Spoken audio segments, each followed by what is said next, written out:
NLM खा लेंगे।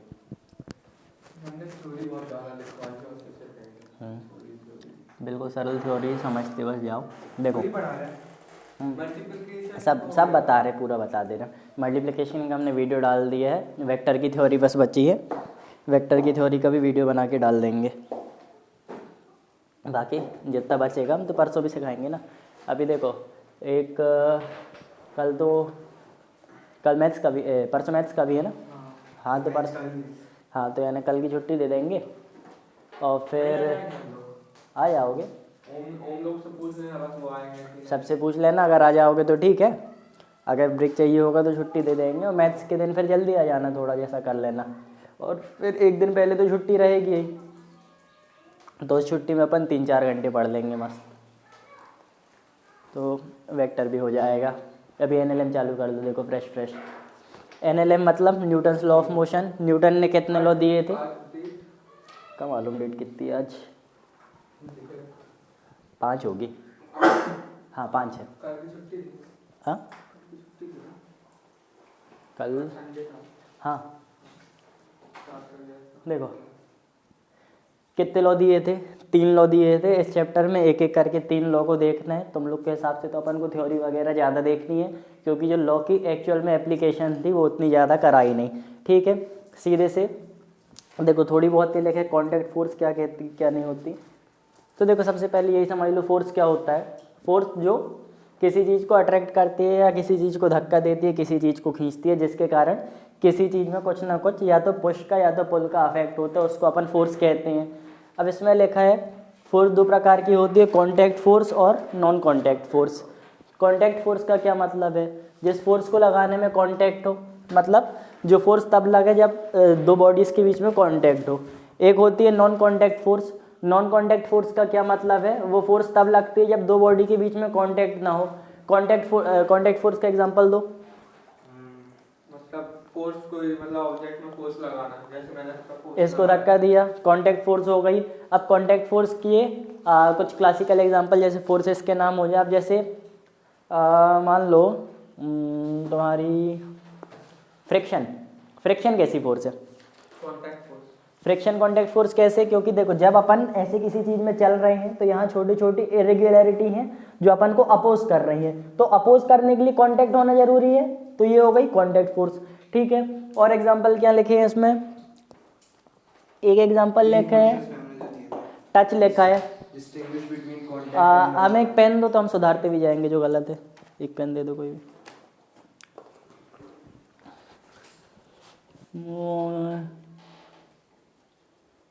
आपको कोई पेज सुधारना था, आपने बोला था सुधार देंगे। ठीक है, अब देखो नॉन कॉन्टैक्ट फोर्स ऐसी फोर्स जिसको अफेक्ट करने के लिए कॉन्टैक्ट नहीं लगता। इसके एग्जांपल दो। ग्रेविटी एयर में उसमें कॉन्टैक्ट होता है मॉलिक्यूल। देखो ग्रेविटी सही है। क्यों सही है? अपन को जमीन में खींचने के लिए कोई छूने की जरूरत नहीं है, इसको यहाँ पे अपन छोड़ देंगे अपने आप नीचे चली जाएगी। तो ग्रेविटी नॉन कॉन्टैक्ट फोर्स का एग्जांपल है। मैग्नेटिक इफेक्ट भी हो गया एक एग्जांपल। मैग्नेट, 2 मैग्नेट अपन ने ऐसे रखे आपस में खिंच जाएंगे, कॉन्टैक्ट होने की जरूरत नहीं। मिर्ची खा, देखो मिर्ची खा गए।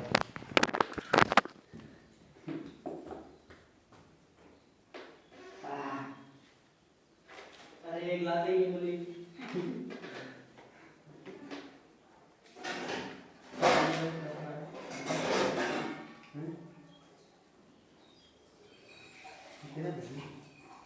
नहीं पता मेरे को, पता ही नहीं था किसके पेन आ जाते हैं।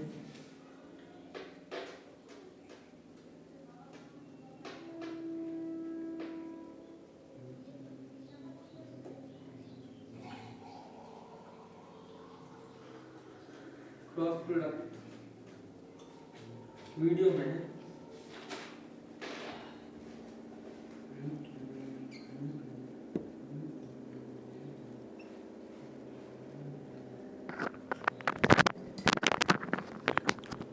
देखो मैग्नेट भी ठीक है, नॉन कॉन्टैक्ट फोर्स के लिए ठीक है। अब बताओ विंड क्यों नहीं होगा? मान लो विंड मतलब मूविंग एयर, ठीक है। मूविंग एयर, विंड में होंगे कुछ ना कुछ मॉलिक्यूल। अब दिख रहा है कि कुछ नहीं है, लेकिन इनविजिबल मॉलिक्यूल है जो कि बहुत दूर दूर है। अब देखो, मान लो एक राफ्ट है। राफ्ट कैसे चलती है? राफ्ट मतलब वो नाव जिसमें वो एक ऐसा कपड़ा सा लगा रहता है, ठीक है। यहाँ पे हवा जाती है तो नाव आगे बढ़ती है, ठीक है। ये आगे बढ़ रही क्यों? क्योंकि जब यहाँ पे हवा जा रही तो हवा के मॉलिक्यूल उससे टकरा रहे हैं। हवा की मॉलिक्यूल उससे टकरा के उसको धक्का दे रहे हैं, मतलब हवा की मॉलिक्यूल का कांटेक्ट हो रहा है ना। तो विंड एक एग्जाम्पल हो गया कांटेक्ट फोर्स का, ठीक है। मतलब अगर एक एग्जाम्पल हो गया, विंड कांटेक्ट फोर्स का एग्जाम्पल नहीं है, मतलब विंड के द्वारा बोट का हिलना एक कांटेक्ट फोर्स का एग्जाम्पल हो गया, ठीक है। विंड कोई नाम नहीं है फोर्स का। जैसे इसमें लिखा टच, ये भी कोई नाम नहीं है फोर्स का। फोर्स के नाम क्या आएंगे? अगर अपन को, जैसे अपन ने नॉन कांटेक्ट फोर्स में लिखा है ग्रेविटी और मैग्नेटिक फोर्स, तो इसमें ये एग्जाम्पल लिखे, लेकिन नाम क्या आ सकते हैं? इसमें आ जाएगा फ्रिक्शनल फोर्स।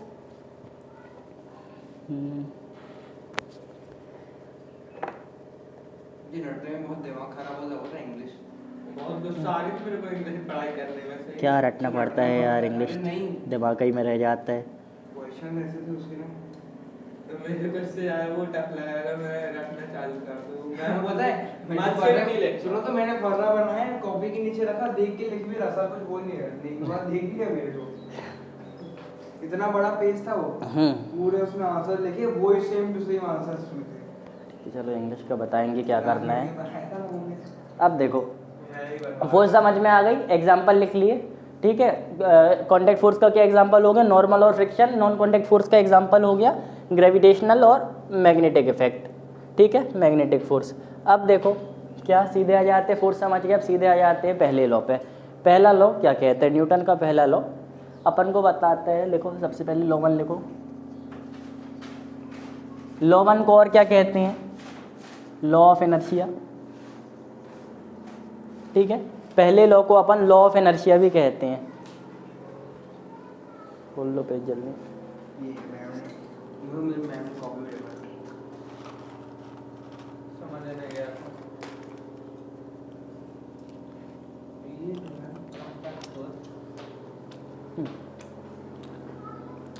ठीक है, पहले लॉ को अपन कहते हैं law of inertia. Law of inertia का क्या मतलब है? सबसे पहले देखो इनर्शिया का क्या मतलब है। इनर्शिया का मतलब होता है अपने स्टेट को, यानी अपने स्टेट में ही रहना, ठीक है, अपने स्टेट को रिटेन करना। मान लो अगर हम खड़े हैं, खड़े रहेंगे, चल रहे हैं, चलते रहेंगे। अगर हमने पेन को मान लो ऐसे आगे फेंक दिया, आगे जाता रहे, कहीं रुके ना। अगर हमने यहाँ पर छोड़ दिया, रुका रहे, कहीं आगे ना जाए, ठीक है, इसको कहते हैं इनर्शिया। इनर्शिया मतलब जिस स्टेट में है उसी स्टेट में रह जाना, ठीक है। अब अगर मान लो यहाँ पे तो ग्रेविटेशनल फोर्स है, एक मान लो स्पेस है, मान लो ये बोर्ड क्या है? स्पेस है। स्पेस में कोई फोर्स नहीं लग रही।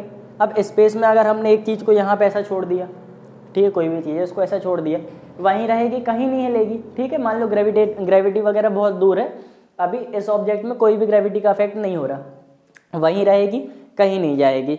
अब अगर हमने क्या किया, इसको थोड़ा सा धक्का दे दिया किसी फोर्स 10 न्यूटन से, 10 न्यूटन से धक्का दे दिया, अब आगे जाती जाएगी, कहीं रोकेगी नहीं। क्यों? क्योंकि कोई फोर्स उसको अपोज नहीं कर रही। मतलब जहां तक उसको वैक्यूम मिलेगा, जहां तक दूसरी फोर्स अफेक्ट नहीं करेगी, ठीक है। मतलब जहां तक इसको दूसरी फोर्स नहीं मिली, आगे जाती जा रही है। अब बताओ, सेम स्पीड से, कांस्टेंट स्पीड से क्यों जाएगी? क्योंकि फोर्स एक बार लग के छूट गई। अब बताओ, यहाँ पे 10 न्यूटन की फोर्स लग रही थी, स्पीड इसकी कांस्टेंट, बताओ यहाँ पे कितने न्यूटन की फोर्स लगेगी? गलत। देखो फोर्स एक बार अपन ने लगा के छोड़ दी, अगर 10 न्यूटन की फोर्स लगती जाएगी तो उसकी स्पीड तो बढ़ती जाएगी। यहाँ पे फोर्स अपन ने लगा के छोड़ दी, अब इसके बाद फोर्स हो गई 0। फोर्स 0 हुई तो इसका एक्सेलरेशन 0 हो गया, मतलब अभी एक्सेलरेट नहीं कर रही, मतलब स्पीड हो गई इसकी कांस्टेंट। मतलब यहाँ पे 10 न्यूटन की फोर्स लगी, अब यहाँ पे कोई फोर्स नहीं लग रही पूरी जर्नी में, है ना, कोई फोर्स नहीं लग रही, तो इसकी स्पीड हो गई कांस्टेंट। अब किसी चीज़ में अगर लगातार फोर्स लगती रहती तो उसकी स्पीड बढ़ती जाती, ये चीज़, ठीक है। तो देखो पहला लॉ होता है law of inertia. Law of inertia मतलब अपने जो भी अपना स्टेट है उस स्टेट को रिटेन करना। अब स्टेट को कोई चीज़ रिटेन क्यों नहीं कर पाती है? स्टेट को कोई चीज़ रिटेन क्यों नहीं कर पाती? मान लो अपन ने ऐसा, ये ज़मीन है, ज़मीन में अपन ने ऐसे बॉल लुढ़का दी, कहीं ना कहीं जाके रुक जाएगी, ठीक है। मान लो यहाँ तक गई, यहाँ आके बॉल रुक जाएगी। अब बॉल यहाँ पे आके क्यों रुक रही है? क्योंकि देखो अपन ने एक बार धक्का दे दिया अपन ने, यहाँ फोर्स लगा दी मान लो 10 न्यूटन की, लेकिन क्या हो रहा है इसमें यहाँ पे फ्रिक्शन है, फ्रिक्शन इसको अपोज करेगा, अपोज करते करते जाते जाते धीरे धीरे रुक जाएगी। मतलब एक बार ये फोर्स लगा के अपन ने छोड़ दी, अब ये फोर्स उसको अपोज कर रही मतलब अब धीरे धीरे उसकी वेलोसिटी रुक गई। ठीक है, अब बताओ। लेकिन स्पेस में ऐसा नहीं होगा ना। हाँ, जितनी स्पीड है वो जीरो, ग्रेविटी भी लगेगी ना भैया, ग्रेविटी भी लगेगी। ठीक है, अब यहाँ पे देखो, जब फ्रिक्शन का कॉन्सेप्ट समझाएंगे तो और अच्छे से बता देंगे। यहाँ पे बताओ, यहाँ पे अपन ने 10 न्यूटन की फोर्स आगे दे दी, जो यहाँ पे ये बीच का एक पॉइंट लिया, यहाँ पे जो फोर्स लगेगी बताओ 0 से ज़्यादा होगी या 0 से कम होगी, मतलब पॉजिटिव होगी या नेगेटिव होगी? नेगेटिव होगी। क्यों? नेगेटिव लगेगा, क्योंकि देखो यहाँ पे 10 स्पेस में कहाँ नेगेटिव एक्सीलरेशन लगेगा? स्पेस का भी अभी पूछना, हमने सुना नहीं था। देखो 10 न्यूटन की फोर्स लगी, अब 10 न्यूटन की फोर्स रख के रुक गई, मतलब अब यहाँ इस साइड तो 0 फोर्स लग रही है, लेकिन जो ये अपोज हो रहा है वो कौन सी फोर्स लग रही है? Frictional force. मतलब अब इस साइड को फोर्स लग रही, इस साइड को फोर्स लग रही, मतलब कि नेगेटिव फोर्स लग रही। ये वाली चीज क्लियर है? स्पेस वाला डाउट पूछो, क्या पूछ रहे?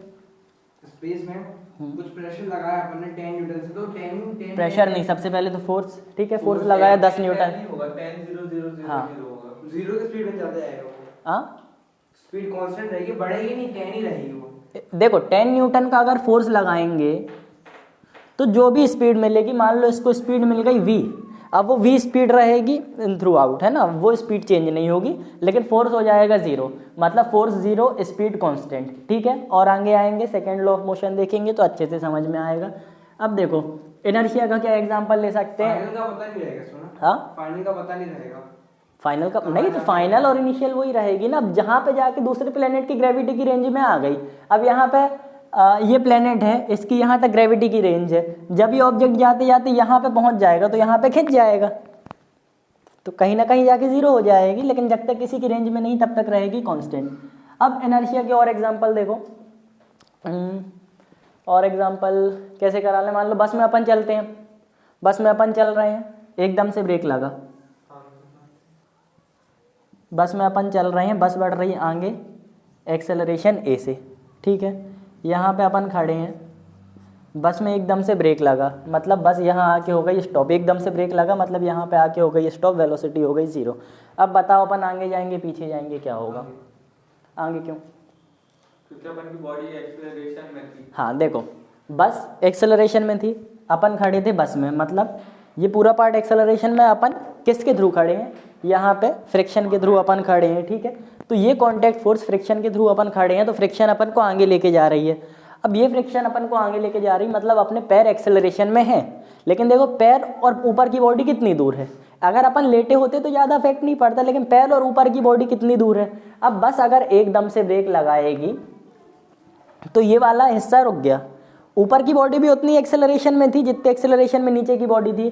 अब रुका बस नीचे वाला हिस्सा, पूरी बस रुकी, बस के कांटेक्ट में केवल पैर है, मतलब रोका केवल ये वाला हिस्सा।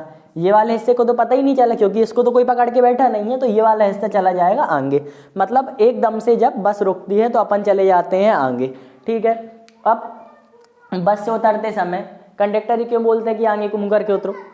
यही रीज़न है क्योंकि यहाँ पे अपन आगे जा रहे हैं, बस आगे जा रही है। अगर मान लो अपन को चलती बस से उतरना है, ठीक है, चलती बस से उतरना है, अब बस आगे जा रही है, अगर अपन सीधे उतरे, सीधे मतलब आगे नहीं गए, अपन सीधे उतर गए। अब अगर अपन सीधे उतरेंगे, पैर आगे जा रहा था, पूरी बॉडी अपनी किस साइड जा रही थी? आगे। अब एकदम से जब अपन उतरेंगे तो बॉडी जा रही है आगे। अगर अपन सीधे उतरने की कोशिश करेंगे तो अपन आगे को गिर जाएंगे क्योंकि अपने पैर गए सीधे, ऊपर की बॉडी तो फिर भी आगे जा रही है, तो अपन गिर जाएंगे आगे, इसलिए सीधे भी नहीं उतर सकते। अगर अपन इस साइड को मुँह करके, बस इधर जा रही, इधर को मुँह करके उतरेंगे तो ऊपर की बॉडी जा रही आगे, और पैर अगर अपन रोक लिया फिर उधर गए तो अपन ऐसे गिर जाएंगे। ठीक है, समझ में आया कि बस से आगे क्यों उतरना चाहिए। अब अगर अपन आगे उतरेंगे मतलब ऊपर की बॉडी भी आगे, पैर भी आगे, तो अपन गिरेंगे नहीं। अब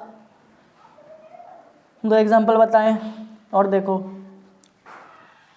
बताओ। ये एक प्लेन में भी ऐसे होगा ना? हाँ, प्लेन में भी ऐसे ही होगा जब तक खड़े हैं, ठीक है, जब तक कांटेक्ट है। अब एक ट्रेन है, ट्रेन में अपन जा रहे हैं, बुलेट ट्रेन, ट्रेन में अपन जा रहे हैं, ट्रेन में अपन उचक गए। मान लो देखो, ट्रेन में अपन पहले जा रहे थे, अपन ट्रेन का हाँ अपन ये डिब्बा है ट्रेन का, अपन यहाँ पहुँच के तो ट्रेन हाँ वही बता रहा। देखो ट्रेन आगे जा रही, अपन भी आगे जा रहे। अब देखो अपन आगे जा रहे थे, ठीक है, ट्रेन के साथ अपन भी आगे जा रहे थे, जब तक अपन के पैर ट्रेन में टच थे। अब एकदम से अपन उचक गए, तो अब बताओ एकदम से अपन उचक गए तो ट्रेन बस आगे जाएगी, अपन वहीं रुक जाएंगे, अपन भी आगे जाएंगे, अपन पीछे जाएंगे, क्या होगा बताओ? अपन भी आगे जाएंगे। क्यों? जाएंगे तो आगे जाते हैं क्योंकि एक्सेलरेशन अपनी बॉडी में भी है एकदम। हाँ तो देखो एक्सेलरेशन जब अपनी बॉडी में भी है, एकदम से उचकेंगे तो भी अपन आगे की तरफ जाएंगे, क्योंकि अपना एनर्जी आगे के लिए है ना। अब अपन उचक के रुक थोड़ी रहे हैं, अगर अपन ऐसे पीछे को उचकेंगे तो भले अपन पीछे को जाएंगे या फिर रुक जाएंगे, लेकिन अपना बॉडी का एनर्जी आगे की तरफ है, मोशन आगे की तरफ हो रहा है। अगर अपन उचकेंगे तो आगे की तरफ जाएंगे। इसलिए मान लो अपन ने ऐसे हाथ से एक बॉल ऊपर करी, ट्रेन आगे चल रही है, हाथ से बॉल ऊपर करी। अब यहाँ पे देख तो रहा है कि बॉल में कोई, मान लो अपन ये खड़े हैं, ट्रेन आगे चल रही है, अब अपन ने बॉल ऐसे ऊपर उछाली तो अपन को लग रहा है कि बॉल में तो कोई एक्सेलरेशन है नहीं, सॉरी बॉल में तो कोई फोर्स है नहीं, केवल ग्रेविटी की फोर्स, तो नीचे जाएगी। लेकिन ट्रेन आगे जा रही है तो बॉल यहाँ कहीं आके गिरेगी, लगता तो ऐसा है, लेकिन साथ में आगे क्यों बढ़ती है? क्योंकि बॉल के पास भी इनर्शिया है, ठीक है, क्योंकि उसको कोई फोर्स अपोज भी तो नहीं कर रही, इनर्शिया के साथ वो आगे बढ़ती जा रही। इनर्शिया के एग्जाम्पल समझ में आ गए, ठीक है। अब बॉडी को इनर्शिया चेंज करने में थोड़ा सा टाइम लगता है, मतलब अगर मान लो थोड़ा देर तक लटके रहेंगे हवा में, हाँ तो अपन वहीं रहेंगे कि थोड़ा आगे हो जाएंगे, एक्सेलरेशन जीरो हो जाएगा, मतलब तो अपन पीछे हो जाएंगे। अब देखो ट्रेन जा रही है, अपन 5 सेकंड के लिए ऊपर हवा में रह गए तो अपन पीछे हो जाएंगे तो ट्रेन आगे हो जाएगी। दोनों होगा, ट्रेन भी आगे हो जाएगा, अपन पीछे। अपन को तभी तक करने जब तक अपना इनर्शिया मेंटेन रह रहा है, इनर्शिया मेंटेन रहेगा तब तक। अब एक टाइम के बाद इनर्शिया रुक जाएगा, ठीक है, तब अपन नीचे आ जाएंगे या फिर पीछे आने लगेंगे। देखो अपन आगे जा रहे हैं, दौड़ते दौड़ते अगर अपन उचक गए तो अपन आगे थोड़ी बढ़ते रहेंगे, है ना कभी नीचे भी आएंगे। जैसे अपन उचकते हैं, लॉन्ग जंप होती है, लॉन्ग जंप अपन लेके उचके इनर्शिया के साथ अपन आगे बढ़ रहे हैं, लेकिन अपनी धीरे धीरे स्पीड कम होती है ना, यानी जो शुरू में उचके ज़्यादा उचकते हैं, आगे आते आते कम हो जाती है। क्यों? सब इसी का कारण रहता है। अब देखो इसमें एक चीज़ ये भी है, एक इम्पॉर्टेंट चीज़ अब समझाई देते हैं। मान लो प्रोजेक्टाइल है, प्रोजेक्टाइल में क्या होता था, पढ़ाई नहीं तो इतना समझ में शायद ना आए। एक चीज़ को अपन ऐसे फेंकते थे ऊपर, ठीक है, एक एक्सेलरेशन से अपन ने उसको ऊपर फेंका, तो इसमें अब ऐसे फेंका तो देखो एक कंपोनेंट ये हो गया, एक कंपोनेंट ये हो गया। अब इसमें देखो एक्सेलरेशन किस साइड से लग रहा है, एक्सेलरेशन केवल नीचे लग रहा है, एक्सेलरेशन केवल नीचे लग रहा है, मतलब ग्रेविटी उसको नीचे साइड खींच रही है, लेकिन आगे तो कुछ लग नहीं रहा। तो इसमें जो आगे वाली स्पीड होती है वो हो जाती है कांस्टेंट। अगर अपन ऐसे उचके हैं, मान लो ट्रेन के साथ उचके हैं, ठीक है, अब ट्रेन चल रही है मान लो, ठीक है, एक्सेलरेट नहीं कर रही, अगर कांस्टेंट स्पीड से चल रही तो क्या होगा? देखो अगर एक्सेलरेट कर रही मतलब आगे को एक्सेलरेट कर रही, अब एक्सेलरेट कर रही, यहाँ से जैसे ही अपन उचकेंगे तो अपने में कौन सा एक्सेलरेशन रहेगा? यही वाला एक्सेलरेशन रहेगा। तो अपन अब बताओ एक्सेलरेशन अपने में लगता रहेगा कि रुक जाएगा? अपन जैसे ही उचके अपन के अंदर इनर्शिया बस मेंटेन रहेगा, इनर्शिया मेंटेन रहेगा, लेकिन ये एक्सेलरेशन थोड़ी मेंटेन रहेगा, क्योंकि देखो पहले पैर में जो फोर्स लग रही थी, जैसे ही अपन उचके फोर्स लगना तो बंद हो गई ना, तो मतलब जो अपनी स्पीड है अपनी स्पीड वही रहेगी, जो अपनी स्पीड है अपनी स्पीड वही रहेगी। अब इसके बाद देखो अगर इसका एक्सेलरेशन और ज़्यादा है तो ट्रेन की स्पीड तो चेंज हो जाएगी, ट्रेन की स्पीड चेंज हो रही मतलब ट्रेन की स्पीड बढ़ रही है। अब ट्रेन की स्पीड बढ़ेगी और अपनी स्पीड सेम है तो फिर अपन पीछे जाके टकरा जाएंगे। ये चीज़ समझ में आई? अच्छा, ऐसे उसके ट्रेन की स्पीड बढ़ गई। हाँ, और अपनी स्पीड तो वही है, जब अपन उचके थे ट्रेन की स्पीड तब जितनी थी अपनी तो अभी भी वही है, तो अपन पीछे से टकरा जाएंगे, ठीक है, ये वाली चीज़। अब देखो इनर्शिया को चेंज होने में टाइम लगता है, यानी अब थोड़ा सा टाइम भी चाहिए पड़ेगा। मान लो इसके नीचे एक कागज़ रखेंगे अपन, एकदम से खींच लेंगे तो ये नहीं होगा, बुक रखेंगे एकदम से बुक को खींच लेंगे तो ये नहीं हिलेगा, वहीं रहेगा। क्यों? हाँ, क्यों? क्योंकि देखो इसमें एनर्जी ऑफ रेस्ट है, इसमें एनर्जी ऑफ रेस्ट है, मतलब अभी ये हिलना नहीं चाहता। देखो कागज में फ्रिक्शन रहेगा, लेकिन फ्रिक्शन को अवॉइड करने के लिए कुछ टाइम भी चाहिए पड़ेगा। अगर धीरे धीरे खींचेंगे तो खींचते खींचते आ जाएगा, चाहे यहाँ पे कुछ भी रख दो, खींचेंगे तो आ जाएगा। अगर फ्रिक्शन बहुत ज़्यादा है तो जल्दी से में भी गिर जाएगा, धीरे धीरे खींचे, आ गया। तेज खींचे, क्यों नहीं आया? क्योंकि अभी वो रेस्ट में है, इनर्शिया उसका रेस्ट में है ना, इनर्शिया ऑफ रेस्ट। अब एकदम से अपन ने खींचा तो अपन ने एक्सेलरेशन इसमें बस लगाई, फोर्स इसमें बस लगाई, मतलब इसको पता ही नहीं चला हिलना है, तो इसका इनर्शिया चेंज नहीं हो पाया। इसका इनर्शिया रेस्ट में था तो इसका इनर्शिया रेस्ट में ही रह गया। ठीक है, इनर्शिया क्लियर हो गया अच्छे से। क्या है तो पहला लॉ क्या कहता है? लॉ ऑफ इनर्शिया है, मतलब कोई भी चीज अपने मोशन को रिटेन करेगी जब तक कि कोई एक्सटर्नल फोर्स उसमें अप्लाई नहीं हो रही। अब एक्सटर्नल फोर्स, केवल एक्सटर्नल फोर्स नहीं, इसमें लिखना है अपन को net external force. Net external force क्यों लिखेंगे?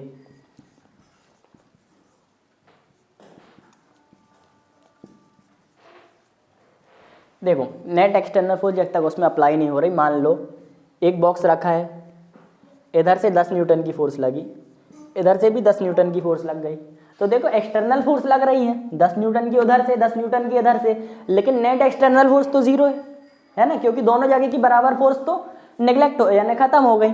अब नेट एक्सटर्नल फोर्स जीरो है तो ये वाला ऑब्जेक्ट भी अपना इनर्शिया रिटेन करेगा। ठीक है, ये चीज क्लियर है। अब अगर एक साइड से 110 है, अब उधर जाएगी, मतलब नेट एक्सटर्नल फोर्स उस साइड को लगी। अब उस साइड को नेट एक्सटर्नल फोर्स कितनी लग रही है? 100 न्यूटन की, मतलब 100 न्यूटन की फोर्स अब उसमें उस साइड लगेगी तो ऑब्जेक्ट जाएगा उस साइड। तो अब एनर्शिया इसका चेंज हो गया। क्यों एनर्शिया चेंज हुआ? क्योंकि इसमें नेट एक्सटर्नल फोर्स लगने लगी। तो पहला लॉ क्या कहता है? An object tends to remain in its state of motion until and unless and net external force is applied on it. ठीक है, क्वेश्चन आएगा, पहला लॉ समझाओ, डेफिनेशन लिखना, डेफिनेशन के साथ जो एक्स्ट्रा ज्ञान हो, देखो नंबर कैसे आते हैं, जो एक्स्ट्रा ज्ञान हो तुमको, जो थोड़ा बहुत एग्जांपल के थ्रू पता हो वो लिख देना। नेट एक्सटर्नल फोर्स वगैरह समझाना, एक आध बढ़िया सा एग्जांपल दे देना। अगर ये वाला एग्जांपल दे दिया कि देखो दो साइड से लग रही है तो मूव नहीं कर रहा, लेकिन नेट एक्सटर्नल फोर्स आ गई तो मूव कर दिया, तो पहले लॉ के पूरे नंबर मिल जाएंगे। ठीक है, ये वाला समझ में आ गया। अब देखो इनर्शिया इसमें तीन तरीके के लिखे। इनर्शिया ऑफ रेस्ट, मतलब अगर कोई चीज रेस्ट में है तो रेस्ट में रही जाए। इनर्शिया ऑफ मोशन, अगर कोई चीज मोशन कर रही है तो मोशन करती रहे। फिर एक लिखे इनर्शिया ऑफ डायरेक्शन, अगर कोई चीज एक ही डायरेक्शन में मूव कर रही है, मान लो अगर कोई चीज ईस्ट में मूव कर रही है, कोई चीज ईस्ट में मूव कर रही है तो इधर ही मूव करती रहेगी जब तक इसमें कोई फोर्स ना लगे। अब हमने इसमें कोई फोर्स मार दी उधर की तरफ, या फिर मान लो ऊपर की तरफ मार दी, ऊपर की तरफ मार दी, तो अब ये चीज नॉर्थ में मूव करने लगेगी। मतलब ईस्ट से नॉर्थ कराने में भी अपन को फोर्स की जरूरत पड़ी, तो इसको इन्होंने कह दिया इनर्शिया ऑफ डायरेक्शन। इनर्शिया में ये भी बता सकते हो, इनर्शिया 3 तरीके की होते हैं, inertia of motion, inertia of rest और इनर्शिया ऑफ डायरेक्शन। ठीक है, एक्स्ट्रा लिखा है तो बता भी सकते हो। अब ये चीज हो गई। इसके बाद देखो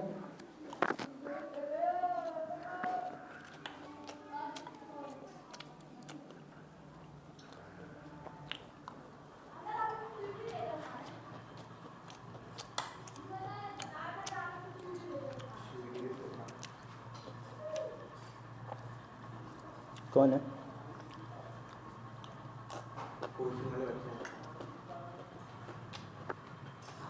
अब देखो लॉ ऑफ एनर्जी पूरा क्लियर हो गया। ठीक है, अब इसमें कोई इक्वेशन है नहीं, मतलब पहले लॉ में केवल और केवल थ्योरी है। ठीक है, अब देखो दूसरे लॉ में आ जाते हैं।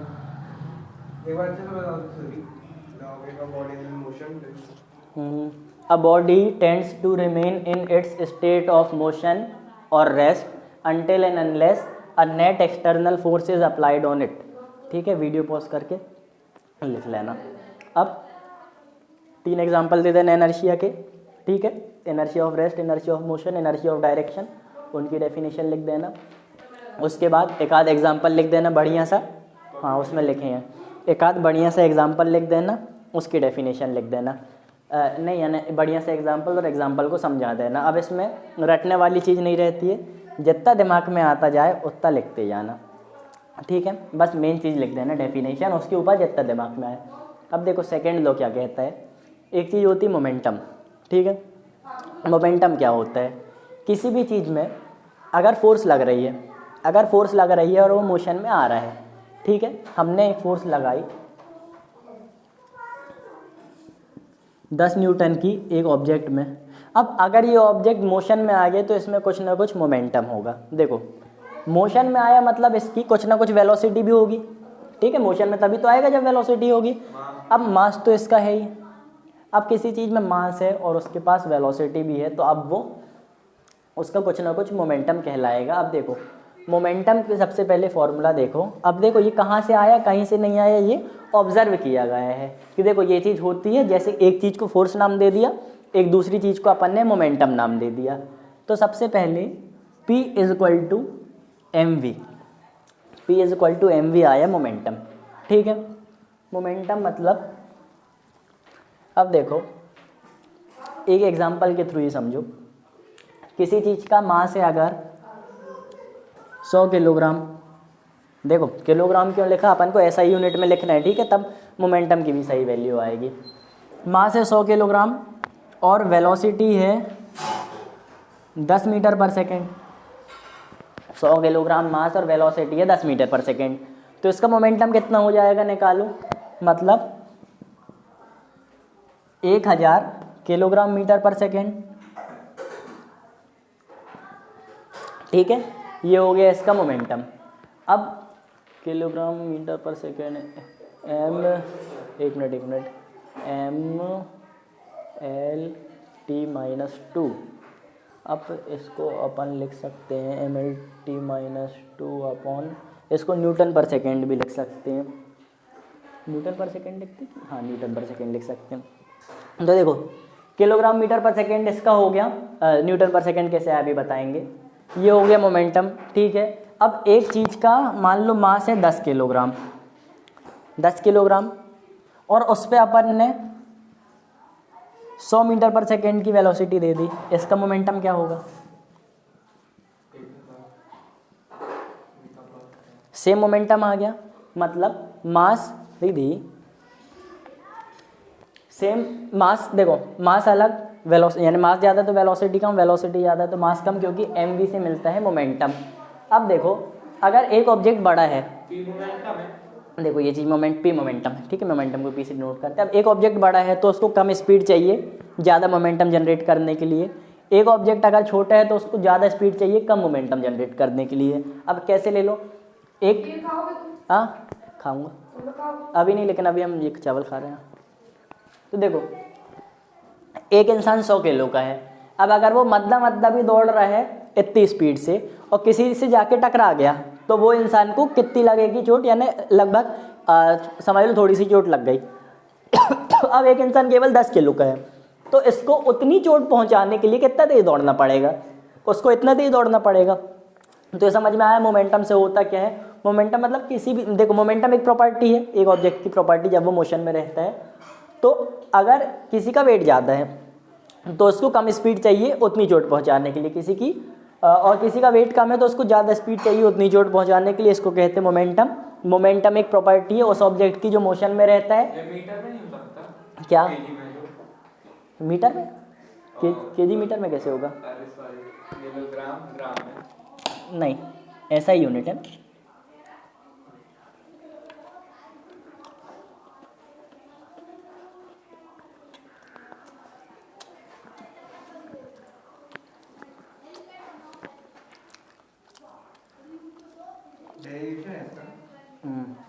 डेरिवेशन नहीं है, ऑब्जर्व किया है। जब इसको ऑब्जर्व किया तो सबसे पहले यही आया, मतलब इसके डेरिवेशन नहीं है।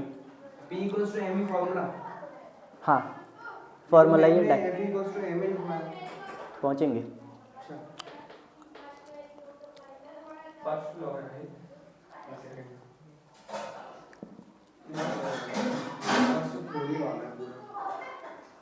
अब देखो इसको अपन ने न्यूटन पर सेकेंड होगा या फिर न्यूटन सेकेंड, एक मिनट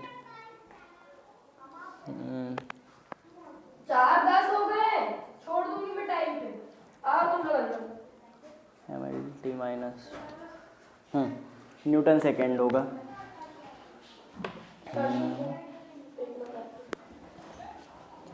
उधर से कारपेट निकालो।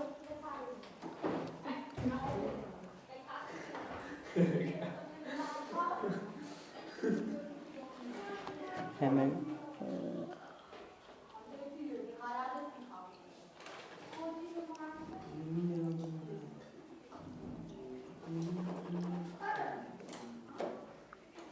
न्यूटन सेकेंड, ठीक है। अब देखो और क्या गलत लिखे हैं, m is equal to K G, W is equal to M. चलो पूरा बनाए यहाँ से याद आया ये ऐसा। देखो ये न्यूटन सेकेंड कैसे आई, सबसे पहले ये देखो किलोग्राम मीटर पर सेकेंड होता है, इसकी यूनिट जो अपन ने अभी निकाली मोमेंटम की यूनिट। फोर्स मान लो F is equal to M A है, F is equal to M A जो तुम लोग को हल्का सा याद होगा। m क्या है, केजी में रहेगा तो किलोग्राम ले लिए, मास किलोग्राम में रहेगा, एक्सेलरेशन काय में रहती है, मीटर पर सेकेंड स्क्वायर, तो मीटर पर सेकेंड स्क्वायर ऐसी रहती है। अब देखो इसको अपन न्यूटन में भी लिखते हैं, यानी देखो यही इक्वल है न्यूटन के, ये अपन को पता है, तो इसको अपन न्यूटन में भी लिखते हैं। अब बताओ इसमें अपन क्या करें कि ये आ जाए, इसमें अपन क्या करें कि ये आ जाए, डिवाइडेड बाय मीटर पर सेकंड। अगर डिवाइडेड बाई मीटर पर सेकेंड आ जाएंगे तो किलोग्राम बस नहीं बचेगा। देखो इसमें अपन को क्या करना है कि ये वाली वैल्यू मिल जाए पूरी। अरे भैया किलोग्राम मीटर पर सेकेंड है, इसको बनाना है किलोग्राम मीटर पर सेकेंड में, ये पर सेकेंड स्क्वायर है, किलोग्राम मीटर पर सेकेंड स्क्वायर, ये किलोग्राम मीटर पर सेकेंड कैसे बनाएंगे, अरे इनटू सेकेंड कर देंगे ना, अरे 60 सेकेंड क्यों, इनटू सेकेंड यूनिट बस करनी है ना, इनटू सेकेंड यूनिट कर दी। अब सेकेंड मतलब इसकी पावर +1 है, दोनों को मल्टीप्लाई करेंगे, -2 + 1 मतलब -1, तो ये बन जाएगा। ठीक है, अब इसको अपन लिखते थे न्यूटन, तो इसको अपन न्यूटन सेकेंड लिख सकते हैं, न्यूटन सेकेंड लिख सकते हैं। तो देखो ये न्यूटन सेकेंड आएगा, तुमने कॉपी में गलत लिखा था। ठीक है, न्यूटन मीटर पर सेकेंड कुछ लिखा था तुमने। वो मैंने समझने गया तब करवाया। P is equal to M V, मैंने जो लिखा मैंने वही लिखा। इसमें तो कहीं लिखा ही नहीं Newton second. P is equal to M V कहाँ, मीटर सेकंड लॉ ये नहीं न्यूटन सेकेंड लो लिखा है, यहाँ न्यूटन सेकेंड नहीं लिखा, ये जो यूनिट आई न्यूटन सेकेंड ये नहीं लिखा। ठीक है, हमने लिखवा दिया, लिख लो, अभी हम वो करवाएंगे, इसकी कॉपी में भी लिखा है। अब देखो दो चीज़ क्लियर हो गई। ठीक है कि इसको न्यूटन सेकेंड भी लिखते हैं। अब देखो और क्या बचा इसमें, मोमेंटम मतलब अपन को समझ में आ गया। अब एक और चीज़ ऑब्जर्व करिए, डस्टर कहाँ गया, अच्छा जेब में डाल।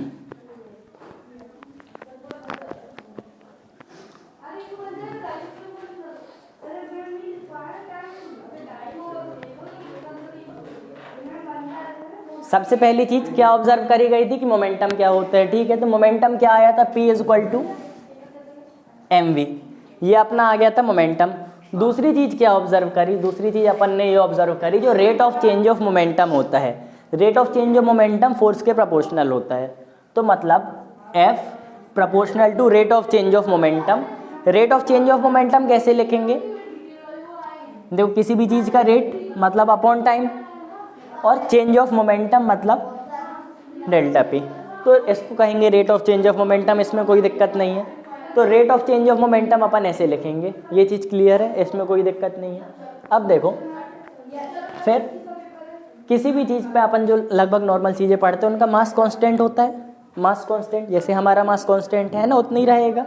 अब खाएंगे पिएंगे बढ़ेगा, लेकिन अगर अभी मोशन कर रहे हैं तो मास तो कांस्टेंट रहता है। ठीक है, एक ऑब्जेक्ट निकालने के लिए हाँ मोशन करेंगे तो मास कम हो जाएगा, क्या करेंगे, मोशन को कम करेंगे। नहीं मोशन नहीं कह रहा, देखो कोई भी चीज़ करेंगे तो मास तो मेरा उतना ही रहेगा ना। अरे अगर अभी हमारा मान लो 50 किलो है, तो यहाँ पे खड़े हो चाहे वहाँ हर जगह 50 किलो रहेगा, तो मास तो लगभग अपना, अरे मद्दा बोला करो यार तुम लोग। तो देखो मास तो अपना कांस्टेंट ही रहता है। ठीक है, अब P is equal to M V होता है, अपन को मालूम है। ठीक है, P is equal to M V होता है। यहाँ पे देखो सबसे पहले इस चेंज को ले लो छोटा, इस चेंज को बिल्कुल छोटा कर लो सबसे पहले। अगर चेंज इन मोमेंटम को बिल्कुल छोटा कर लिया निकालने के लिए, तो इसको अपन ऐसा लिख सकते हैं, देखो ये डेल्टा टी लिमिट 0, अगर अपन ने ऐसा किया तो अपन लिख सकते हैं F proportional to dp by dt, ये लिख सकते हैं। ठीक है, मतलब dp बाई dt अपन लिख सकते हैं। अब F प्रोपोर्शनल टू P क्या है, एम वी है, पी एम वी है, मतलब अपन इसको D M V by D T लिख सकते हैं। ये पता है ना डी क्या है, डिफरेंशिएशन आती है ना थोड़ी बहुत, ठीक है। तो D M V by D T लिख दिया। अब इसमें m कांस्टेंट है, तो डिफरेंशिएशन की एक प्रॉपर्टी रहती है कि अगर कोई चीज़ कांस्टेंट है तो उसको बाहर निकालो। तो f proportional to m D V by D T लिख सकते हैं, ठीक है। f proportional to m D V by D T लिख सकते हैं। अब D V by D T क्या होता है, D V by D T change in velocity with respect to time. इसको change in velocity upon time को क्या लिखते थे, एक्सेलरेशन लिखते थे। तो अपन f प्रोपोर्शनल टू ma लिख सकते हैं। अब प्रोपोर्शनलिटी, जब प्रोपोर्शनल का सिंबल हटाते हैं, इक्वल का सिंबल लगाना रहता है, तो एक प्रोपोर्शनलिटी कांस्टेंट लगाना पड़ता है उधर। तो देखो जो f प्रोपोर्शनल टू ma है, अगर इसका अपन को सिंबल हटा के इक्वल बनाना है तो अपन f इक्वल टू के ma लिख लेंगे।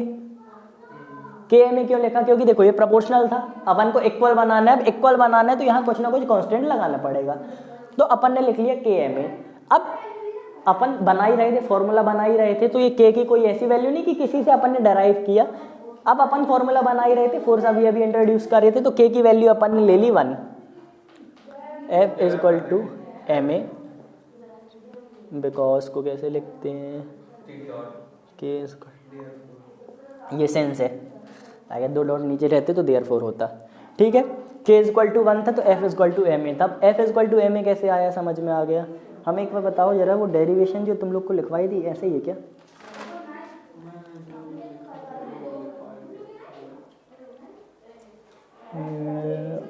चलो ठीक है, ऐसे ही है, ऐसे ही है। दरवाज़ा भी बंद कर देना, सेम है।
अब देखो f is equal to m में आ गया, यही अपन को चाहिए था।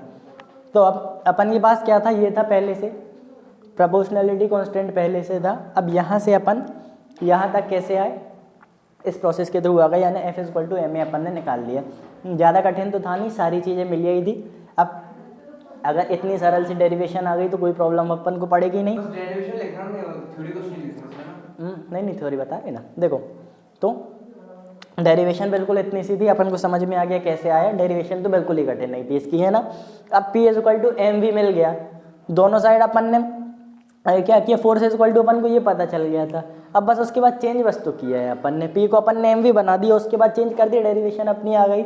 अब देखो इसका स्टेटमेंट क्या है, ये जो सेकेंड लॉ ऑफ मोशन है, इसको अपन कहते हैं rate of change of motion. देखो एक मिनट, ये यहाँ से देखो, ये सेकेंड लाइन देख रहे, इसको ऑब्जर्व किया गया था। ये क्या है, rate of change of momentum है, किसके प्रोपोर्शनल है, फोर्स के प्रोपोर्शनल है।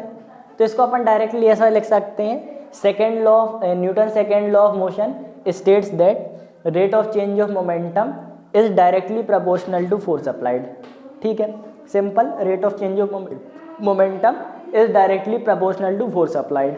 या फिर अपन ये भी लिख सकते हैं, force is directly proportional to mass times acceleration. ठीक है, ये वाला ज़्यादा बेटर रहेगा, इसको भी अपन लिख सकते हैं। ठीक है, अब देखो इसका मतलब समझो, मतलब क्या है। Rate of change of momentum is directly proportional to force applied, मतलब मोमेंटम के चेंज होने का जो रेट है वो उतना ही है जितना फोर्स अप्लाइड है, ठीक है। F equal to M A अपन को मिल गया, F equal to M A जैसे अपन को यहाँ पे मिल गया। ए क्या था, मान लो V अपॉन टी था, D V upon D T था, तो F equal to M D V by D T, ये चीज़ अपन पहले भी पढ़ रहे थे। अब देखो डी टी को बस अपन उधर ले जाएं,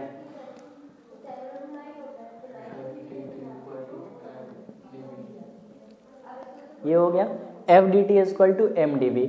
अब देखो एम डी वी, अब डी बिल्कुल छोटा सा चेंज है, अगर इसको अपन टाइम यानी केवल अपन यूनिट देखें, केवल इसको टाइम के हिसाब से करें तो देखो जे एम डी वी को अपन चेंज इन मोमेंटम ले सकते हैं। देखो एम वी क्या था, P equal to M V momentum था, एम डी वी है मतलब देखो P equal to M V change in momentum था, मतलब अगर एम डी वी है तो चेंज सॉरी मोमेंटम था एम वी, तो अगर एम डी वी है मतलब चेंज इन वेलोसिटी है डी वी, छोटा सा चेंज इन वेलोसिटी, तो मोमेंटम में भी छोटा सा चेंज आ जाएगा।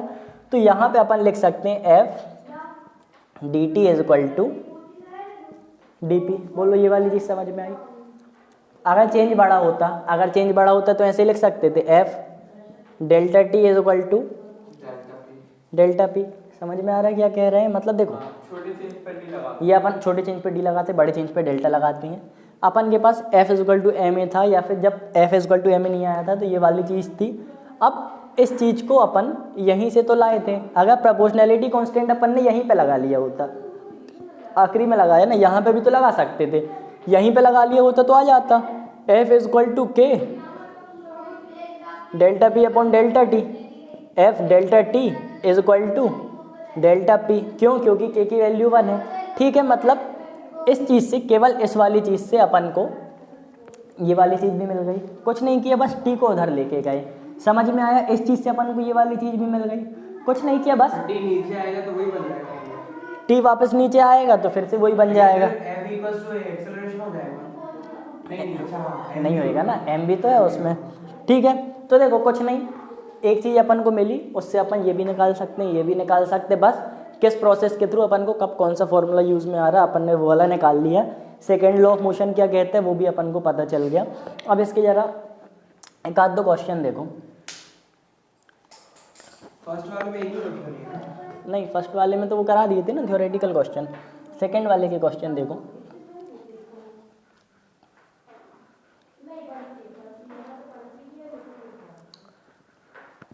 क्या आया था, अब इसको अगर अपन ये करके देखें, F delta T is equal to delta P, ठीक है। अगर ये करके देखें, इससे अपन को समझ में क्या आ रहा है, इससे अपन को ये समझ में आ रहा है कि फोर्स जितनी देर तक लगेगी उतनी देर तक मोमेंटम चेंज होगा, ठीक है। यानी फोर्स जितनी देर तक लगेगी उस हिसाब से मोमेंटम चेंज होगा, ये वाली चीज़ समझ में आई।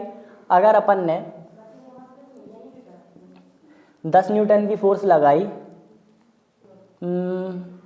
5 सेकेंड तक, और 10 न्यूटन की फोर्स लगाई 10 सेकेंड तक, बताओ चेंज इन मोमेंटम ऊपर वाले में ज़्यादा होगा या नीचे वाले में ज़्यादा होगा? नीचे वाले में ज़्यादा होगा, क्योंकि देखो एफ डेल्टा डी था, मतलब फोर्स 10 सेकेंड तक लगाई।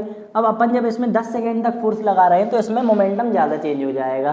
पहले मोमेंटम अगर 0 था तो अब बहुत ज़्यादा मोमेंटम चेंज हो जाएगा। अब मोमेंटम क्या, चेंज इन मोमेंटम, देखो अगर किसी चीज़ का मोमेंटम है 0, एक क्वेश्चन देखो ज़रा, किस इक्वल्स टू ये हो जाएगा ना, एक्सेलरेशन न्यूटन, हाँ एक्सेलरेशन और न्यूटन सेम रहेगा, मतलब 10 अगर 10 n इक्वल्स टू नहीं नहीं नहीं नहीं, M A N is equal to M A होगा ना, force is equal to mass into acceleration. अब देखो किसी चीज़ का ये क्या है, पी आई मतलब मोमेंटम इनिशियल, अगर इनिशियल मोमेंटम 0 है, ठीक है, उसमें अपन ने 10 न्यूटन की फोर्स लगाई, 10 न्यूटन की फोर्स लगाई 5 सेकेंड तक, इनिशियल मोमेंटम 0, 10 न्यूटन की फोर्स लगाई 5 सेकेंड तक, बताओ चेंज इन मोमेंटम कितना आया? इक्वल्स टू mv 50 आएगा। अच्छा हाँ, ये देखो एक ऑब्जेक्ट है, मास दिया नहीं है, मास क्या दे दें इसका? एफ एफ क्या लेंगे? पहले इस ऑब्जेक्ट का मास देखो। अच्छा ये तो P I is equal initial momentum 0 लिखा है, इसका तुम मास ले लो 2 kg।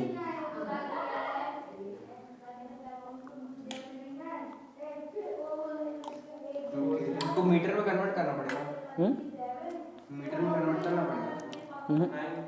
50 आ गया। देखो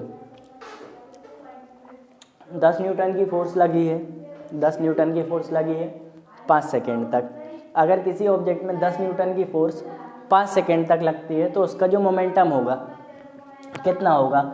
चेंज इन टाइम देखो कितना था। वेलोसिटी निकालिए। हाँ मोमेंटम। मोमेंटम निकालना है, फाइनल मोमेंटम निकालना है। अब देखो इनिशियल मोमेंटम दिया है 0, चेंज इन मोमेंटम कैसे आएगा? फोर्स जो कि लग रही 10 न्यूटन की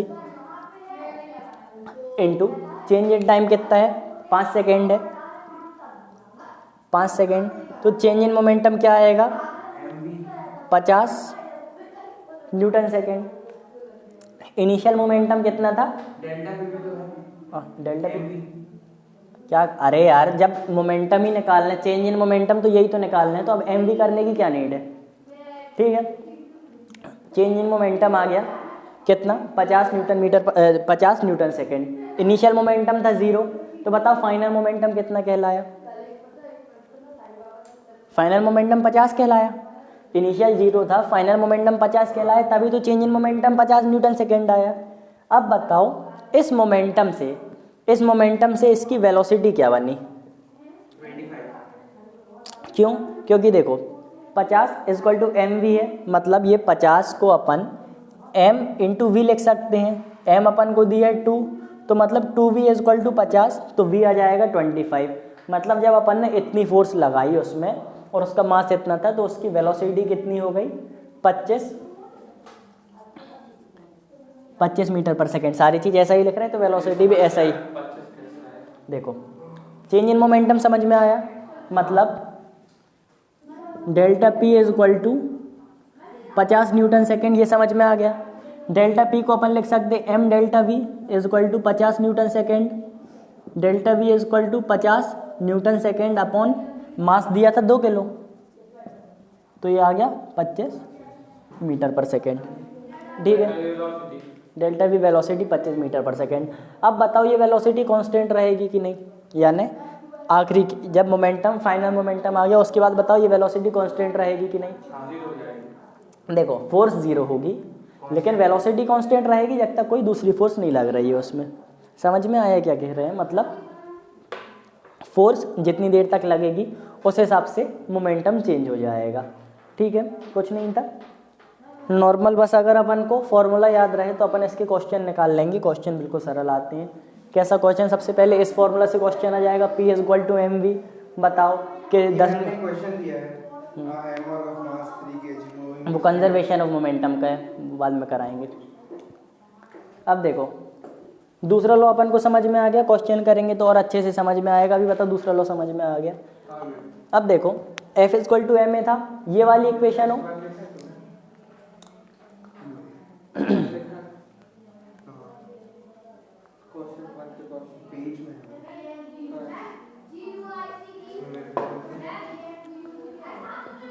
ये देखो।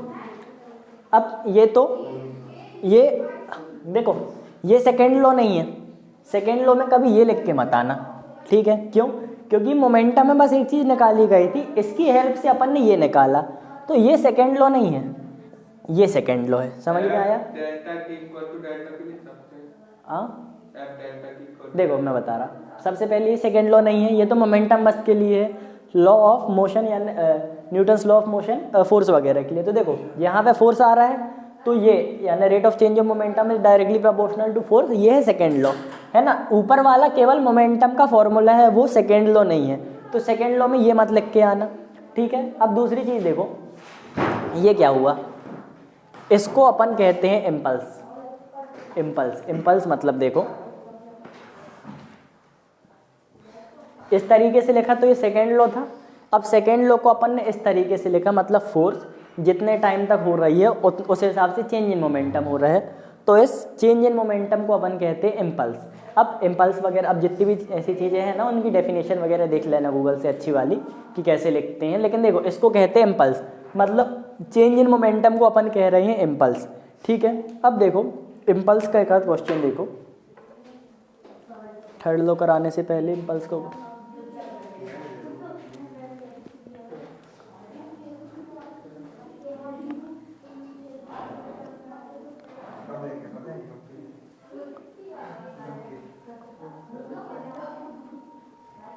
देखो इम्पल्स का एक क्वेश्चन, ये कॉपी वाला क्वेश्चन नहीं है, थोड़ा सा अलग है, इसको समझना।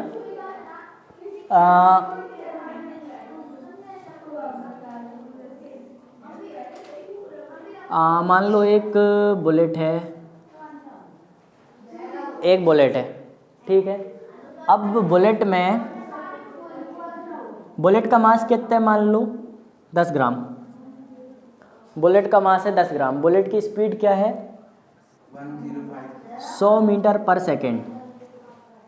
मास है 10 ग्राम, बुलेट की स्पीड है 100 मीटर पर सेकेंड, ठीक है। अब ये यहाँ पे जाके जब टकराती है तो कहीं ना कहीं जाके रुक जाती है। अब हम बता रहे हैं कितने टाइम पे रुकती है। ये रुकती है मान लो 1 सेकेंड में, 2 सेकेंड ले लो, 2 सेकेंड नहीं, चलो 0.5 सेकेंड ले लो,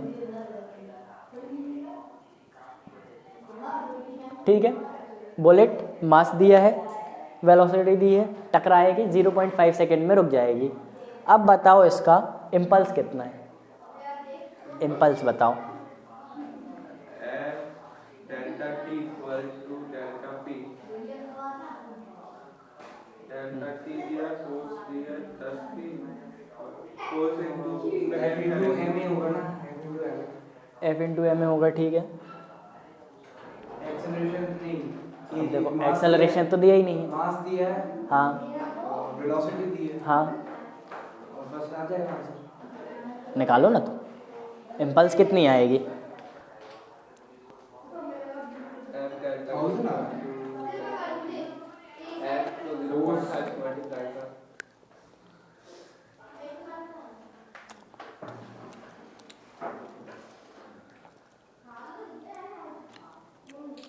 फोर्स 1000 आएगा इसका, फिर इम्पल्स कैसे? 4000 नहीं आएगा, 4000 नहीं आएगा। अब देखो इम्पल्स क्या बोला, एफ डेल्टा टी से अपन को मिलता है डेल्टा पी। ये डेल्टा पी इम्पल्स है, मतलब इम्पल्स मतलब चेंज इन मोमेंटम है। अब अगर अपन को फोर्स नहीं भी दी, चेंज इन मोमेंटम अपन डायरेक्ट निकाल लें तो भी तो इम्पल्स मिल जाएगी। बताओ चेंज इन मोमेंटम क्या होता है। हाँ, टाइम कहाँ दिया है? डेल्टा टी दिया ना, 0.5 टाइम है वो। निकालो, आप निकालो। फोर्स क्या होती है? फोर्स इक्वल टू सेकंड्स में टाइम ना। हाँ सेकंड्स में, हाँ ना, 0.5 सेकेंड ही तो लिखा है, 0.5 सेकेंड।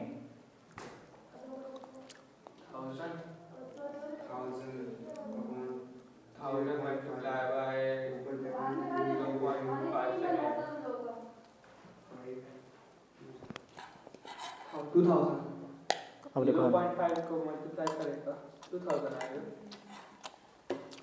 चलो अब देखो, चेंज इन मोमेंटम निकालना है।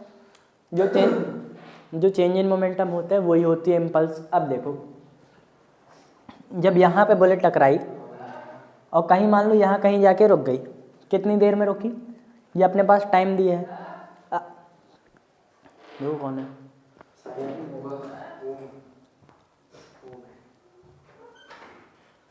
क्या है?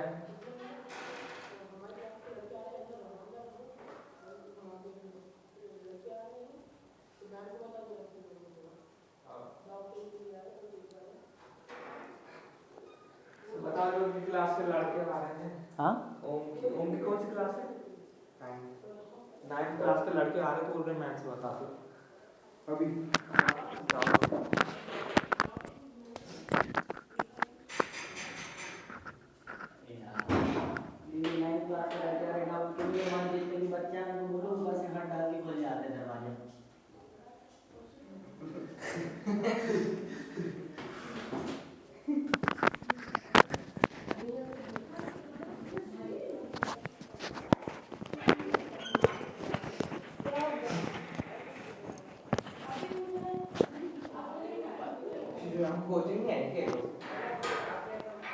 हाँ शाम को ट्यूशन नहीं है क्या इन लोग की? क्या पता ही, वो बच्चे नहीं हैं हमारे ख्याल से, वो बच्चे नहीं हैं, स्कूल वाले बच्चे हैं। इन लोग का साइंस, इन लोग का इंग्लिश का भैया पहले इसका पोस्ट निकालेंगे ऐसे मान दिया एक्सेलरेशन पोस्ट में जाएगा फिर पोस्ट को उसका पुट कर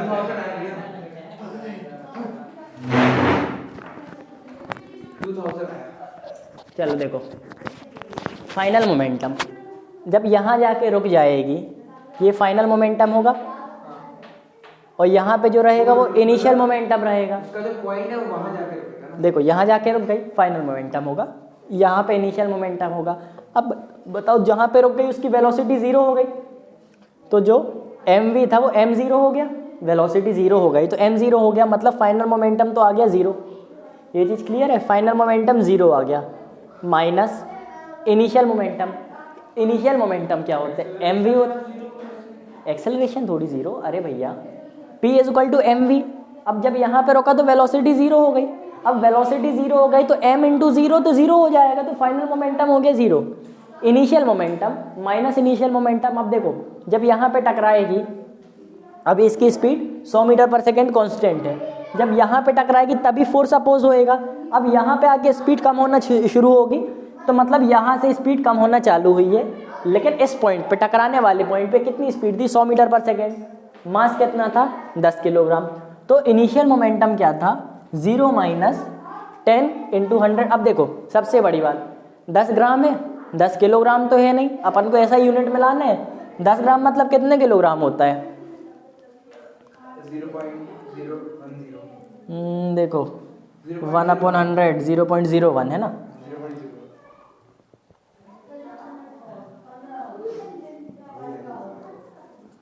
ठीक है, 0.01 kg। अब देखो 100 × 0.01 कितना आ जाएगा, 1 आ जाएगा। ठीक है, तो मतलब ये हो जाएगा 1। इनिशियल मोमेंटम 1 था, final momentum 0, change in momentum कितना हुआ, -1 हो गया, तो -1 न्यूटन सेकेंड हो गया चेंज इन मोमेंटम। बोलो ये वाली चीज़ क्लियर हुई।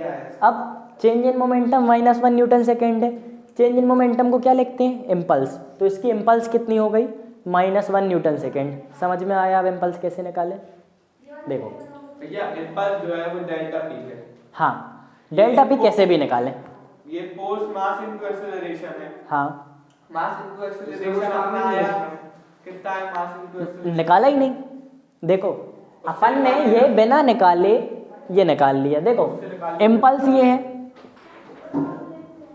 इम्पल्स ये है, अपन ने डायरेक्टली फाइनल मोमेंटम को इनिशियल मोमेंटम से माइनस कर दिया और अपनी इम्पल्स आ गई, फोर्स की अपन को ज़रूरत ही नहीं पड़ी। अब किससे निकाले, फोर्स से। तो देखो यहाँ पे आया, अपने पास m था, v था, अब यहाँ पे v कितनी है, सिंपल से एक्सेलरेशन निकालना पड़ेगा पहले। यहाँ v कितनी होगी, 100 मीटर पर सेकेंड, यहाँ पे कितनी हो गई 0, तो एक्सेलरेशन कैसे निकालेंगे, v = u + 80, v = u + 80। ठीक है, a इस साइड को लग रहा है, मतलब माइनस में एक्सेलरेशन होगा जो भी होगा। v देखो, v मतलब फाइनल स्पीड 0 माइनस u कर दें, u कितना है 100 = a, टाइम कितना दिया है -100/0.5, कितना आ गया -200 आ जाएगा इसका एक्सेलरेशन, -200 इसका एक्सेलरेशन आ गया। जब यहाँ पे टकराएगा, मास दिया है और इसका एक्सेलरेशन दे दिया। अब मास दिए और एक्सेलरेशन दे दिया तो अपन निकाल लेंगे कि इसने कितनी फोर्स लगाई, तो कितना टाइम, फोर्स अपना आ जाएगा मास इंटू एक्सेलरेशन से, टाइम ये है तो उससे भी अपने इम्पल्स आ जाएगा। अब देखो यहाँ पे कैसा आएगा, फोर्स दिया है, मास का कोई काम ही नहीं कर यार, खाया नहीं है। नहीं अरे वो कह रहा है कि इससे भी निकाल के दिखाओ, अपन ने एक्सेलरेशन निकाल लिया। अब एक्सेलरेशन जितना ये अपोज कर रहा है उतना पहले लगा रहा होगा 10 सेकेंड में, मतलब इसने इस हिसाब से अपोज किया है। अब पहले जो भी फोर्स था, मतलब देखो इम्पल्स इसने कितना फोर्स लगाया, इसने कितना फोर्स लगाया 0.1 kg में, तो देखो अब मल्टीप्लाई करेंगे तो आ जाएगा। हाँ, फोर्स = 0.01 इंटू, है ना, इस डायरेक्शन में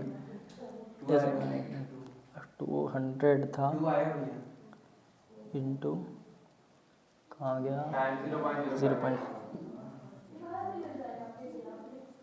10 आएगा।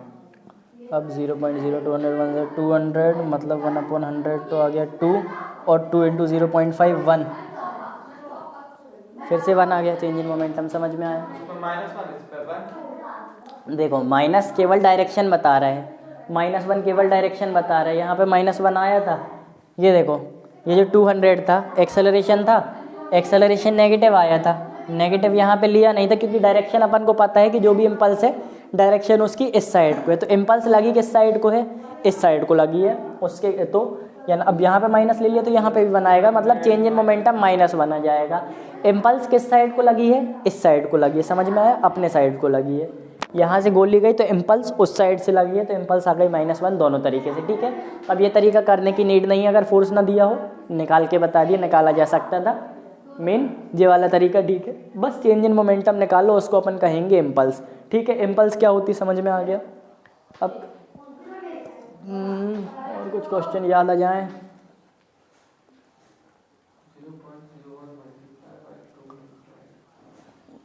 चलो एक और क्वेश्चन देखो।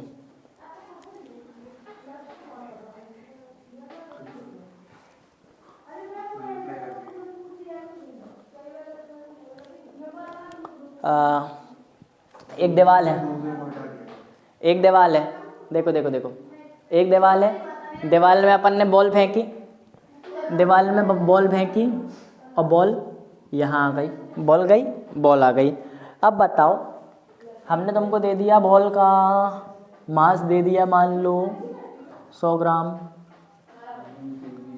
और क्या दे दें, मान लो वेलोसिटी दे दी, कितनी वेलोसिटी से फेंका अपन ने, 10 मीटर पर सेकेंड। अब बताओ वेलोसिटी कम नहीं हुई, ठीक है, लगने के बाद भी इसी वेलोसिटी से वापस आई है। अब बताओ इम्पल्स कितनी हुई? 0 हो जाएगा वापस, फाइनल 0 नहीं, इम्पल्स कितनी? पहले किलोग्राम पे करो। देखो सबसे पहले इसको अपन किलोग्राम पे करेंगे, किलोग्राम पे मतलब 100 है, तो ये आ गया 0.1, ठीक है। अब इम्पल्स कैसे निकालते हैं? अपॉन 1000। हाँ ना, 100/1000, 0.1। अब देखो इम्पल्स कैसे निकालते थे? Change in momentum, change in momentum अपन को निकालना है, change in momentum is equal to impulse. अब देखो डायरेक्शन, एक डायरेक्शन को पॉजिटिव लेंगे तो दूसरी को नेगेटिव लेना पड़ेगा। इस साइड की डायरेक्शन को अपन पॉजिटिव ले लें तो इस साइड की डायरेक्शन जो इस साइड आ रही है उसको नेगेटिव लेंगे। अभी देखो अभी ये जा रही है पॉजिटिव डायरेक्शन में जा रही है, तो देखो अभी इसके पास जो मोमेंटम है वो इनिशियल मोमेंटम है, और यहाँ पे जो मोमेंटम रहेगा फाइनल मोमेंटम रहेगा, तो यहाँ पे P इनिशियल होगा और यहाँ पे हो जाएगा P फाइनल, ठीक है। अब P इनिशियल क्या है बताओ? मास इंटू वेलोसिटी mv, तो P इनिशियल है 1 न्यूटन सेकेंड हो गया P इनिशियल। फाइनल देखो कितना है, यहाँ पे वेलोसिटी है 10 मीटर पर सेकेंड, इस साइड को, इस साइड को है मतलब कि -10 मीटर पर सेकेंड है ना, डायरेक्शन चेंज हुई, ये नहीं -10 मतलब डायरेक्शन चेंज हो गई। अब देखो P फाइनल कितना होगा? मास कितना है 0.1, 0.1 इंटू -10 मतलब ये आ जाएगा -1। इनिशियल और फिर फाइनल कैसे लिखा है? अरे इनिशियल मतलब क्या होता है? जो स्टार्टिंग में होता है, फाइनल मतलब जो आखिरी में होता है। अब देखो अपन ने यहाँ से बॉल फेंकी, अपन ने यहाँ से बॉल फेंकी, यहाँ पे बॉल वापस आ गया। अब यहाँ से बॉल फेंकी तो बॉल का मास क्या था 0.1, किस वेलोसिटी से जा रही थी 10 मीटर पर सेकेंड, तो अपन ने इनिशियल मोमेंटम निकालने की, अगर मास से वेलोसिटी से आ रही है तो कुछ मोमेंटम होगा, फिर जब वापस आई बाउंस बैक हुई, इसी वेलोसिटी से आई, मास ये था, डायरेक्शन बस चेंज हो गई तो मोमेंटम की डायरेक्शन बस चेंज हुई। अब पूछो क्या क्या डाउट है अभी कोई? हाँ, P is equal to mv, P is equal to mv मतलब मोमेंटम, कोई भी चीज़ मूव कर रही तो उसमें मोमेंटम होगा। ये एक बॉल है, ये मूव कर रही तो इसमें भी मोमेंटम होगा। अब ये बॉल अगर ऐसे मूव कर रही है, इस डायरेक्शन को अपन ने ले लिया पॉजिटिव, ठीक है। अब बॉल का मास 0.1, बस P1 और P इनिशियल और P फाइनल निकाले कैसे, ये समझ नहीं आया। P इनिशियल मतलब जो इनिशियल मोमेंटम रहेगा, P, अब बॉल को अपन मोमेंटम इस पर जो 0.1 है, 0.1 मास है, हाँ मास है, ये वेलोसिटी है, अच्छा mass into velocity, mass into velocity से इनिशियल मोमेंटम आ गया, इक्वल टू mv। ठीक है। फिर फाइनल मोमेंटम ये आ गया, तो इनिशियल मोमेंटम मिल गया और फाइनल मोमेंटम मिल गया। अब इम्पल्स क्या होती है बताओ? इम्पल्स होता है चेंज इन मोमेंटम, हाँ, ठीक है। m into v। m into v नहीं है, देखो del v। डेल पी को कहते हैं इम्पल्स। तो वही रहेगा ना mv। अब देखो mv del। देखो देखो क्या, इसको चेंज इन मोमेंटम मतलब final momentum minus initial momentum. Final momentum क्या है? -1 माइनस इनिशियल मोमेंटम क्या है? 1, तो कितना आ गया? -2 न्यूटन सेकेंड। समझ में आया? जैसे force equal to mass into acceleration तो सिर्फ नहीं, नीड नहीं है, जहाँ पे नीड नहीं है वहाँ पे नहीं करना, ठीक है, क्योंकि हम यहाँ पे कर भी लेंगे, तुम लोग एग्जाम में नहीं कर पाओगे। फोर्स इक्वल टू मास कितना था 0.1 और एक्सेलरेशन निकालना है। अब देखो अपने पास वाला p into mv से निकाला, सेकंड वाला pf equals to mv। नहीं, सेकेंड वाला भी हमने P is equal to P F क्या है? P final, final. हाँ ये P इनिशियल, हाँ तो P तो वही ना। अब देखो P के नीचे अगर I लिख दिया मतलब वो इनिशियल मोमेंटम है, P के नीचे F लिख दिया मतलब फाइनल मोमेंटम है। Initial momentum, final momentum, initial momentum भी एक मोमेंटम होगा तो फॉर्मूला mv, फाइनल मोमेंटम भी मोमेंटम होगा तो फॉर्मूला mv होगा। इम्पल्स निकालने के लिए वो नहीं है मुझे। हाँ एक आध क्वेश्चन है, ठीक है। तो इम्पल्स क्या आया? चेंज इन मोमेंटम से इम्पल्स आ गया, ठीक है, ये वाली चीज़ समझ में आई। अब ये वाला तो क्वेश्चन हम बेसिकली है ना। एक निकालो सरल क्वेश्चन, तुम लोग निकालो। एक ऑब्जेक्ट रेस्ट में था, उस पे 100 न्यूटन की फोर्स लगी 3 सेकंड के लिए। इम्पल्स कैलकुलेट करो।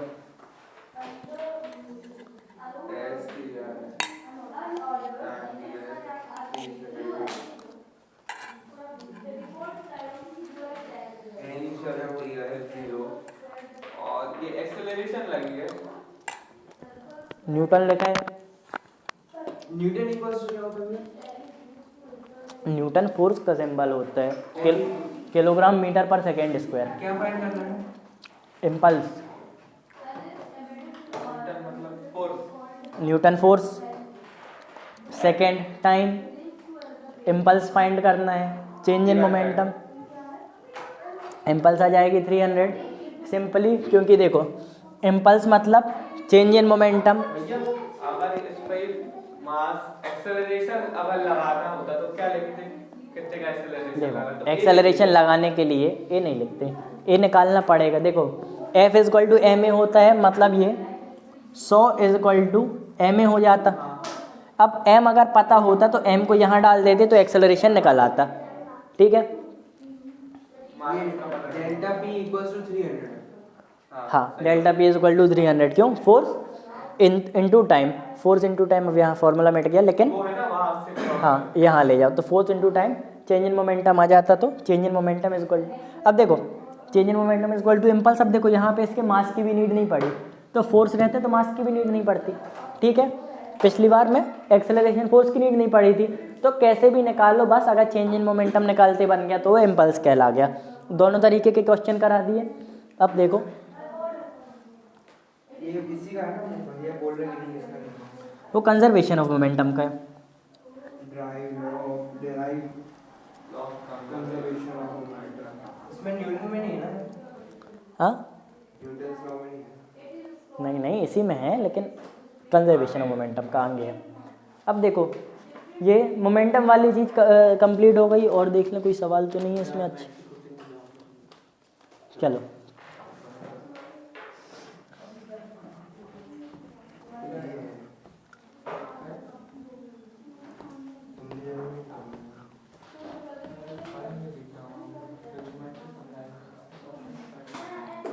देखो अब तीसरे लॉ में आ गए। 2 लॉ अपने कंप्लीट हो गए। पहला लॉ था लॉ ऑफ इनर्शिया, दूसरा लॉ था मतलब rate of change of momentum is directly proportional to force applied. तीसरे लॉ में आ गए। तीसरा लॉ क्या कहता है? Every action has an equal and opposite reaction, ठीक है, सुना होगा। तीसरा लॉ बहुत ज़्यादा फेमस है। किसी भी एक्शन का इक्वल और अपोजिट रिएक्शन होता है, मतलब नॉर्मली देखो, अगर हम बोर्ड को 10 न्यूटन से धक्का दे रहे हैं तो बोर्ड हमको कितने न्यूटन से धक्का देगा? 10 न्यूटन से। ठीक है, हम किसी को जितने न्यूटन से धक्का दे रहे हैं वो हमको उतने न्यूटन से धक्का देगा। कोई भी चीज हो, कोई भी चीज़ हो, जैसे अपन इसमें पंच मार रहे हैं तो वो भी उतना ही अपन को ताकत से लगाएगा। अब कोई मोटे इंसान ने अगर हमको मान लो 100 न्यूटन की फोर्स से धक्का दिया, तो अपन थोड़ा देंगे। 100 न्यूटन की फोर्स से किसी मोटे इंसान ने धक्का दिया तो हमारे द्वारा भी उसमें कितनी फोर्स लगेगी? 100 न्यूटन की लगेगी। तो फिर ठीक है, वो तो अब हम गिर जाएंगे, वो नहीं गिरेगा। बताओ क्यों? सिंपल सी बात है, क्योंकि उसका मास ज़्यादा है। अब देखो ये F है, F तो बराबर रहेगी, मतलब F1 is equal to F2। अब अगर डायरेक्शन ले लें कि A से B में, तो वो B से A आ जाएगी। अब देखो F1 is equal to F2, यानी अगर मोड लें तो, नहीं तो ये क्या कहते हैं, नेगेटिव, मतलब डायरेक्शन बस अलग है। ठीक है, अब देखो mode F1 is equal to F2। ठीक है, मोड ले लिए इसलिए। अब F is equal to A में होता है, A में। अब अगर कोई मोटा इंसान है, मान लो ये वाला मोटा है, मोटा इंसान हो, ये पतला इंसान है। ठीक है, अब A में इसका मास कितना है? मान लो 100 किलोग्राम का है, 100 किलोग्राम का है, 100 किलोग्राम। तो इसमें एक्सेलरेशन कितना लगा, यानी इसने इतनी फोर्स के लिए कितना एक्सेलरेशन लगाया? तो इतनी फोर्स जनरेट करने के लिए इसने 1 मीटर पर सेकेंड स्क्वायर का एक्सेलरेशन लगाया। ये पतले वाले का मास है 10 किलोग्राम, तो इसने इतनी फोर्स जनरेट करने के लिए कितना? 10 मीटर पर सेकेंड स्क्वायर का एक्सेलरेशन लगाया। अब एक्सेलरेशन लगाने का कितना मतलब है कि जब टकरा गए तो जब वो वापस आएगा इतना बच जाएगा, और टकराने के बाद जब ये वापस जाएगा तो ये 10 मीटर पर सेकेंड स्क्वायर से एक्सेलरेट करेगा। ठीक है, क्योंकि देखो कम मास था, ज़्यादा एक्सेलरेट कर गया वो, मतलब ज़्यादा दूर गया, ज़्यादा मास था, कम एक्सेलरेट किया। ठीक है, अब एक्सेलरेशन छोड़ो, मोमेंटम से और बेटर समझ में आएगा। मान लो ये लेकिन अगर अपन बॉल पे 50 न्यूटन का फोर्स से मुक्का मार रहे हैं, हाँ, अपन को उस पर पड़ रहा, मतलब वो तो पीछे जा ही नहीं रही, लेकर वो पीछे नहीं जा रही, अपन बस पीछे जा रहे क्योंकि उसका मास बहुत ज़्यादा है। हाँ, ये मारा तो वहीं का नहीं, अगर अपन पीछे भी आ गए तो क्योंकि वॉल का मास बहुत ज़्यादा है तो अपन को इम्पैक्ट का असर हुआ, क्योंकि अपना मास कम है, उसको इम्पैक्ट का असर नहीं हुआ क्योंकि उसका मास। अगर ऐसे मैंने मुक्का मारा, मुक्का वहीं रखा होगा तो उस पे मतलब अपना मास भी कम है और अपन पीछे भी जा रहे हैं 10 मीटर पर। तो फोर्स कम लगाई क्योंकि। अब देखो एक्सेलरेशन लगने का यही, फोर्स लगने का यही मतलब थोड़ी है कि मूवमेंट हो जाए। कुछ एक्सेलरेशन लगा लेकिन पीछे से अपनी ताकत थी, तो अपन वहां से जो एक्सेलरेशन लग रहा उतना ही अपन ने यहाँ से भी लगा दिया, तो बैलेंस हो गया, इसलिए अपन पीछे नहीं गए, पेन डालेंगे तो ऐसा मिल जाएगा। है ना। अब पेन के पीछे से नहीं लग रहा, अगर पेन के पीछे से ताकत लगा के डालेंगे तो पेन भी वापस नहीं आएगा। क्यों? क्योंकि अपन जितना एक्सेलरेशन वो दे रहे हैं उतना अपन पीछे से और लगा रहे हैं। ठीक है, समझ में आया। अब देखो इसी से आता है कंजर्वेशन ऑफ मोमेंटम। देखो ये वाला लॉ समझ में आया, किसी भी चीज़ का इक्वल एंड अपोजिट रिएक्शन होता है, इसी से आता है कंजर्वेशन ऑफ मोमेंटम। क्या करेंगे, देखो F1 इक्वल टू F2। अब अगर अपन F1 अपॉन टी करेंगे, दोनों साइड अपन टी से मल्टीप्लाई कर देंगे, F2 अपॉन टी। ठीक है, F1 अपॉन टी और F2 अपॉन टी। इसका ये मतलब है, मान लो ताली बजाई तो इस हाथ से जितने टाइम के लिए फोर्स लगी, इस हाथ से भी उतने टाइम के लिए फोर्स लगी। यहाँ पे मुक्का मारा, हाथ ने जितनी देर तक उसमें फोर्स लगाई, उसने भी उतनी देर तक अपन में फोर्स लगाई। ठीक है, टी दोनों केस में सेम, यानी क्या सेम आ जाएगा। तो दोनों को अपन ने टी से डिवाइड कर दिया। अब F अपॉन टी क्या होता था, सॉरी टी से डिवाइड नहीं, टी से इंटू करेंगे, सॉरी टी से इंटू कर दिया, क्योंकि देखो फोर्स इक्वल थी, दोनों फोर्स इक्वल थी। ठीक है, अब ये फोर्स जितनी देर तक लगी वो वाली फोर्स भी तो उतनी देर तक लगी। हम 10 मिनट तक धक्का देंगे तो दीवार भी 10 मिनट तक हमको रोक रही है, छोड़ दिया, दीवार ने भी छोड़ दिया, मतलब टी दोनों साइड होगा बराबर। तो टी दोनों से मल्टीप्लाई कर दिया। अब F डेल्टा टी क्या होता था, change in momentum. F into T क्या होता है, मोमेंटम। तो अपन डिवाइड की बात तो एक ही थी, क्या into delta T cross multiply हो जाता। क्रॉस मल्टीप्लाई, नहीं यानी हाँ, खैर बात तो सेम आती, लेकिन देखो P होता है मोमेंटम और P is not equal to ये ठीक है, ये होता है मोमेंटम, ये होता है change in momentum. Change in momentum को इम्पल्स कहते हैं, लेकिन मोमेंटम को इम्पल्स नहीं कहते। बस होता है F1 माइनस मतलब final minus initial, initial minus final. Change in momentum मतलब final momentum minus initial momentum, और ये है केवल मोमेंटम। ठीक है, अब देखो P1 इक्वल टू P2 आ गया। कैसे आया? सिंपली आ गया। किसी भी चीज़ के इक्वल एंड अपोजिट रिएक्शन होते ही कैसे आया? थर्ड लॉ से आया। अब इक्वल एंड अपोजिट रिएक्शन होता है अगर कोई चीज़ में मोमेंटम हुआ, जितनी देर इसको धक्का दी उतनी देर इसमें भी धक्का दिया, तो दोनों को अपन ने T से मल्टीप्लाई कर दिया, तो P1 इक्वल टू P2 आ गया। ठीक है, P1 इक्वल टू P2 आ गया। अब डायरेक्शन इसकी अपोजिट रहेगी, डायरेक्शन अपोजिट रहेगी तो यहाँ पे मॉड लगाने की नीड है।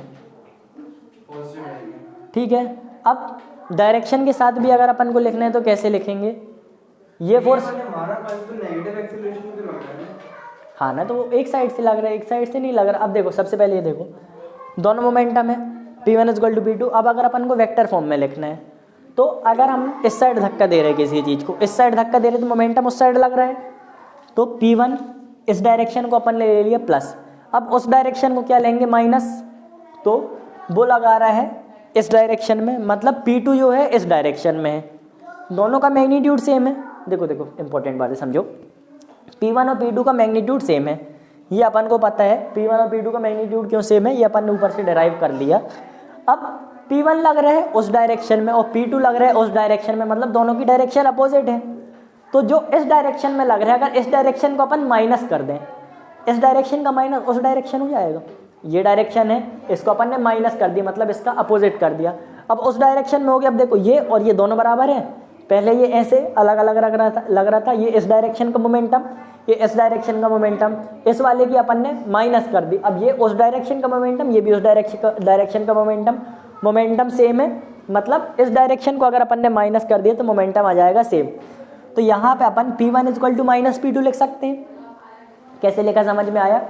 जो उस साइड वाली डायरेक्शन थी उसका कर दिया अपोजिट, बस कुछ नहीं किया। तो P1 equal to minus P2 लिख दिया। अब देखो P1 plus P2 equal to 0 हो गया। इसी को अपन कहते हैं कंजर्वेशन ऑफ मोमेंटम, मतलब मोमेंटम क्रिएट भी नहीं हुआ, डिस्ट्रॉय भी नहीं हुआ, उतना ही रहा। इसको कहते हैं कंजर्वेशन ऑफ मोमेंटम। हाँ देखा है क्या? हाँ, वो मोमेंटम के कारण। अब उतने मोमेंटम से दो मास को कैसे खिसका लेगा? एक ही मास को खिसकाएगा ना। तो देखो ये प्लस है ना, तीन मारते हैं तो एक, तीन मारते तो तीन ही जाते हैं। तीसरा वाला है वो एक छोड़ के वहां चला जाता है। हाँ यहाँ दो बचते, यहाँ तीसरा। हाँ ना, हाँ तो यहाँ देखो तीन मारेंगे तो तीन जाएंगे, दो मारेंगे तो दो जाएंगे, क्योंकि मोमेंटम में मास बराबर वेलोसिटी बराबर। अब उतना मास से अगर धक्का देंगे तो उतना ही मास को हिलाएगा ना, इसलिए। अब देखो P1 plus P2 equal to 0 आ गया। इसी को कहते हैं कंजर्वेशन ऑफ मोमेंटम। लेकिन ये एक सिस्टम के अंदर की बात है। सिस्टम के अंदर की बात मतलब एक फोर्स इधर से लगी, एक फोर्स इधर से लगी, ये हो गया एक सिस्टम। एक फोर्स उधर से लगी, एक फोर्स इधर से लगी, ये हो गया एक सिस्टम। तो कंजर्वेशन ऑफ मोमेंटम एक सिस्टम की बात है। अगर अपन सिस्टम से बाहर आए तो मोमेंटम कंजर्व नहीं रहेगा, मोमेंटम ट्रांसफ़र हो जाएगा। अगर हम मान लो 10 न्यूटन से किसी ऑब्जेक्ट को धक्का दे रहे हैं, तो अब हमारा जो मोमेंटम था वो मोमेंटम हो गया ट्रांसफ़र। हमसे मोमेंटम ट्रांसफ़र हो गया इस ऑब्जेक्ट में। अगर कोई एनर्जी लूज़ नहीं हुई तो हमसे मोमेंटम ट्रांसफ़र हो गया इस ऑब्जेक्ट में। अब इस ऑब्जेक्ट ने भी तो हमें धक्का दिया होगा, तभी तो ये आगे गया। अब देखो ये आगे गया ही क्यों? क्योंकि हमने इसको 10 न्यूटन की फोर्स दी, इसने हमको 10 न्यूटन की फोर्स दी, लेकिन ये हमको नहीं हिला पाया तो खुद ही आगे चला गया। समझ में आया? यानी हम बहुत तेज़ी से टकरा के इसमें दौड़ जाएं तो हम इसको नहीं हिला पाएंगे, हम ही पीछे हो जाएंगे। क्यों? हमने इसको जितनी फोर्स दी इसने भी हमको उतनी फोर्स दी, लेकिन ये खड़ा रह गया और हम पीछे चले गए। क्यों? क्योंकि हम संभाल नहीं पाए। तो ट्रांसफ़र ऑफ मोमेंटम हुआ यहाँ पे 10 न्यूटन 10 न्यूटन। तो पहले इसका 10 न्यूटन था, क्या कहते मान लो फोर्स थी, अब वही 10 न्यूटन की फोर्स इसमें आ गई, जो मोमेंटम इसमें था मोमेंटम इसमें आ गया। लेकिन अगर अपन एक सिस्टम बना लें, इसको मान लो कहीं तक भी गया, उसको अपन ने एक सिस्टम बना लिया, तो यहाँ पे मोमेंटम कंजर्व है। क्यों? इसने इसको मोमेंटम दिया, इसने भी इसको दिया था। तो एक अगर इसको सिस्टम बना लिया तो मोमेंटम कंजर्व है, मतलब सिस्टम के अंदर मोमेंटम रहते हैं कंजर्व। अब अगर सिस्टम के बाहर की बात करें, इसको सिस्टम अगर अपन ना बनाते तो देखते कि अच्छा इसका मोमेंटम उसमें ट्रांसफ़र हो गया। ठीक है, समझ में आया? अब इसी को कहते हैं इक्वल एंड अपोजिट रिएक्शन। कैसे? किसी भी चीज़ ने वो किया। अब देखो राफ्ट वाला एग्जाम्पल एक बार फिर से देखो। राफ्ट वाले एग्जाम्पल में क्या हुआ था,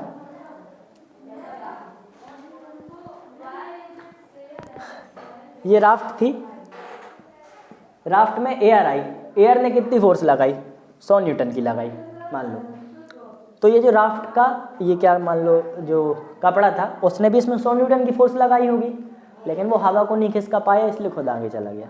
समझ में आया अब आगे क्यों गया था, फोर्स लगाई उसने भी लगाई, खिसका नहीं पाया, आगे चला गया। ठीक है, तो ये कंजर्वेशन ऑफ मोमेंटम समझ में आ गया। मोमेंटम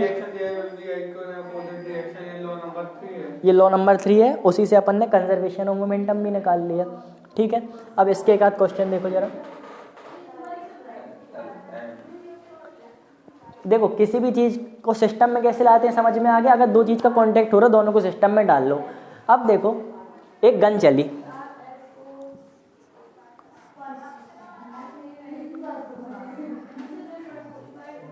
गन से एक गोली निकली। अब बताओ यहाँ पे जितना गोली चलने के बाद जितना मोमेंटम इसको मिलेगा इस साइड, उतना ही मोमेंटम इसको भी मिलेगा इस साइड। बोलो समझ में आया? क्योंकि देखो गन और गोली एक सिस्टम है ना, वो उसमें जितनी फोर्स लगाएगा गन भी उसमें उतनी फोर्स लगाई होगी, मतलब ये एक सिस्टम है। तो अब देखो गन ने इसमें जितना मोमेंटम दिया गोली ने भी उसको उतना ही मोमेंटम दिया। अब बताओ ये एक सिस्टम है, मतलब यहाँ पे मोमेंटम कंजर्व है, ये समझ में आया? मोमेंटम एक ही बराबर है। अब देखो हाँ रिकॉइल होती है गन। अब ये गन है मान लो 5 किलो की और ये है मान लो 100 ग्राम की। स्पीड इसको कितनी मिली? नहीं, गन जो पीछे आई गन पीछे आई तो गन का मोमेंटम जो था वो था 100 न्यूटन सेकेंड। ठीक है, अब देखो हाइपोथेटिकल कुछ वैल्यू आ जाएगी, लेकिन निकालो अगर गन का मोमेंटम इतना था तो इसकी स्पीड कितनी होगी? इसका मोमेंटम इतना होगा, हाँ 100 न्यूटन सेकेंड। हाँ, गन का जितना मोमेंटम उसका भी उतना मोमेंटम, तो इसका मोमेंटम कितना आ जाएगा? 100 न्यूटन सेकेंड, मतलब P is equal to 100 newton. हाँ दोनों पॉजिटिव बनाएंगे, ये सवाल नहीं आता है। P इक्वल टू देखो ये मोमेंटम है तो P is equal to momentum लिख दिया। मोमेंटम का फॉर्मूला क्या था? mv था। इसका m क्या है? 100 ग्राम। 100 ग्राम मतलब 0.1 kilogram is equal to 0.1 kilogram into velocity. अब 100 के नीचे 0.1 किलोग्राम ले आया तो वेलोसिटी मिल गई, मतलब वेलोसिटी होगी 1000 मीटर पर सेकेंड। समझ में आया? 1000 0.1 पॉइंट ऊपर जाएगा ना, 0.1 1000 डेसिमल ऊपर जाएगा। आ गया समझ में? अरे यार 100/0.1 नहीं बनता। अरे एक इसमें यहाँ पे डेसिमल है, दोनों जगह एक एक डेसिमल आगे कर दिया। ठीक है, तो आ गई 1000 मीटर पर सेकेंड। ठीक है, अब बताओ ये कितनी वेलोसिटी से पीछे आएगी? गन कितनी वेलोसिटी से पीछे आएगी? देखो 1000 मीटर पर सेकेंड से नहीं आएगी, मोमेंटम बराबर है लेकिन मास तो अलग है। तो जो मोमेंटम है 100 is equal to mass into velocity, यानी 5 kg इंटू वेलोसिटी। 5 नीचे लाएंगे तो इसकी वेलोसिटी क्या हो जाएगी? 20। वेलोसिटी किस साइड रहेगी? इस साइड रहेगी। तो अगर गन की वेलोसिटी को, गोली की वेलोसिटी को अपन ने +100 लिखा है, +1000 लिखा है, तो इसकी वेलोसिटी होगी -20। तो ये वेलोसिटी कितनी हो जाएगी? इज इक्वल टू -20 मीटर पर सेकेंड। समझ में आया कैसे किया? अच्छे से सोच लो एक बार, ना आया हो तो। शाश्वत समझ में आया क्या किया? अब बताओ -20 मीटर पर सेकेंड है तो ये गन पीछे क्यों नहीं चली जाती? -20 मीटर पर सेकेंड से पीछे ही क्यों नहीं चली जाती? क्योंकि देखो पीछे तो वो वेलोसिटी लगाई उसने, लेकिन पीछे से अपना हाथ भी, तो अपन ने हाथ से भी फोर्स लगा दिया आगे की तरफ, तो गन वहीं पे रुक गई। गोली पे किसी ने फोर्स लगाई नहीं, गोली आगे चली गई। गोली बंदूक जाती पीछे ना, गिर जाती। हाँ, अगर पीछे से फोर्स रुक जाती तो बंदूक पीछे चली जाती उसी वेलोसिटी से। उतना पीछे नहीं जाती क्यों? क्योंकि इसका मास कम है, मास ज़्यादा है। अब बताओ एक चीज़, गोली एक जगह को लग रही है, किसी इंसान को लगी, इंसान मर गया, उतना ही मोमेंटम से गन भी पीछे आ रही है। अब मोमेंटम मतलब बराबर चोट देना चाहिए, तो जब गोली पीछे को आ रही तो अपने हाथ में उतनी चोट क्यों नहीं दे रही जितना जब, यानी सॉरी गन पीछे आ रही तो अपने हाथ में उतनी चोट क्यों नहीं दे रही जो गोली जाती किसी इंसान को मार देती है। नहीं, ऐसा नहीं है, मोमेंटम तो बराबर है, चोट कौन देगा, मोमेंटम। गोली इंसान को ज़्यादा चोट इसलिए दे रही क्योंकि उसका कांटेक्ट एरिया कम है। गन अपन इतनी बड़ी गन पकड़े, ऐसे पकड़े, उसका कांटेक्ट एरिया स्प्रेड हो गया, मतलब उतनी फोर्स हर जगह लग रही है। अब गोली बिल्कुल एक पॉइंट, मतलब उसका प्रेशर देखो, फोर्स अपॉन एरिया प्रेशर हो गया, तो गोली का प्रेशर ज़्यादा है, मोमेंटम इक्वल है दोनों का, लेकिन बंदूक का प्रेशर कम है, गोली का प्रेशर ज़्यादा है, इसलिए गोली चोट दे रही है और वो चोट नहीं दे रही। अब देखो एक इसका बहुत अच्छा एग्जाम्पल कभी देखा होगा, एक खीले में अगर इंसान खड़ा होगा दब जाएगा, लेकिन अगर बहुत सारे खीलों में खड़ा हुआ है तो इंसान नहीं अंदर जाएगा। बताओ क्यों? मतलब बोलो एक खीले में खड़े हो गए कि 1000 खीले में, तो अपन बोलेंगे 1000 खीले रख दो, 1000 खीले में खड़े हो जाएंगे। क्यों? क्योंकि देखो ऊपर से जो अपन ने वजन डाला, ठीक है, नीचे एक्सेलरेशन लगा, वजन अपना था मान लो जितना भी लगा, जो भी अपना मास था मान लो 100 किलोग्राम का मास था, नीचे वजन कितना लगा, एक्सेलरेशन कितना हुआ, 10 का एक्सेलरेशन हुआ, तो अपन उसमें मोमेंटम कितना लगा रहे निकाल लेंगे। तो इस केस में भी उतना ही मोमेंटम या उतनी फोर्स, इस केस में भी उतनी फोर्स लगा रहे अपन नीचे mg, तो इधर भी नीचे mg लग रही है फोर्स, इधर भी नीचे mg फोर्स लग रही है, लेकिन इधर जो mg फोर्स लग रही है वो इतने से एरिया में लग रही है और इधर mg फोर्स इतने सारे एरिया में लग रही। मतलब अगर अपन 100 किलो में खड़े होंगे तो नीचे नहीं जाएंगे, खीला अपन को गड़ेगा भी नहीं, लेकिन 1 कील में खड़े हो जाएंगे तो अपन को गड़ जाएगी वो कील। समझ में आई क्यों? तो एरिया ऑफ कांटेक्ट बहुत इंपॉर्टेंट चीज़ है, ठीक है, ये वाली चीज़ समझ में आ गई।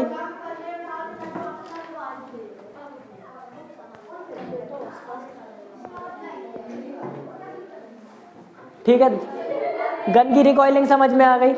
अब देखो, अब वो हैमर वाला क्वेश्चन कराते हैं जो मैम ने दिया था, ठीक है, ये रिकॉइलिंग वाला बन जाएगा ना, मोमेंटम बराबर है। हाँ, कंजर्वेशन ऑफ मोमेंटम करा दिए ना, वो क्वेश्चन भी करा सकते हैं। अरे इसकी गलती है,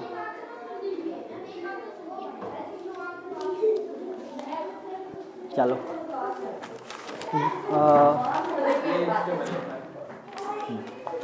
तुम्हारे में भी लिखा है, देखो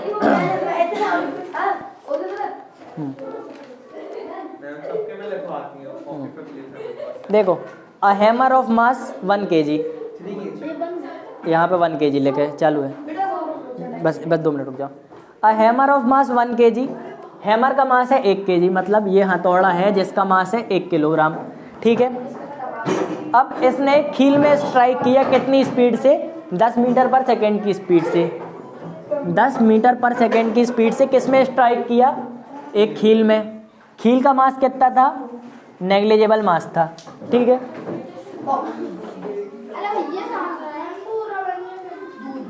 हाँ, अब देखो इधर देखो, इधर देखो, ए हल्ला नहीं अभी,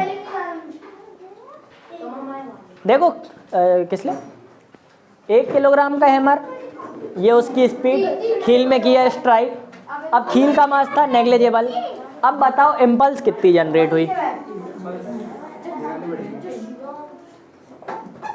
ये कैसे बंद हो गया? अच्छा नहीं हुआ। हाँ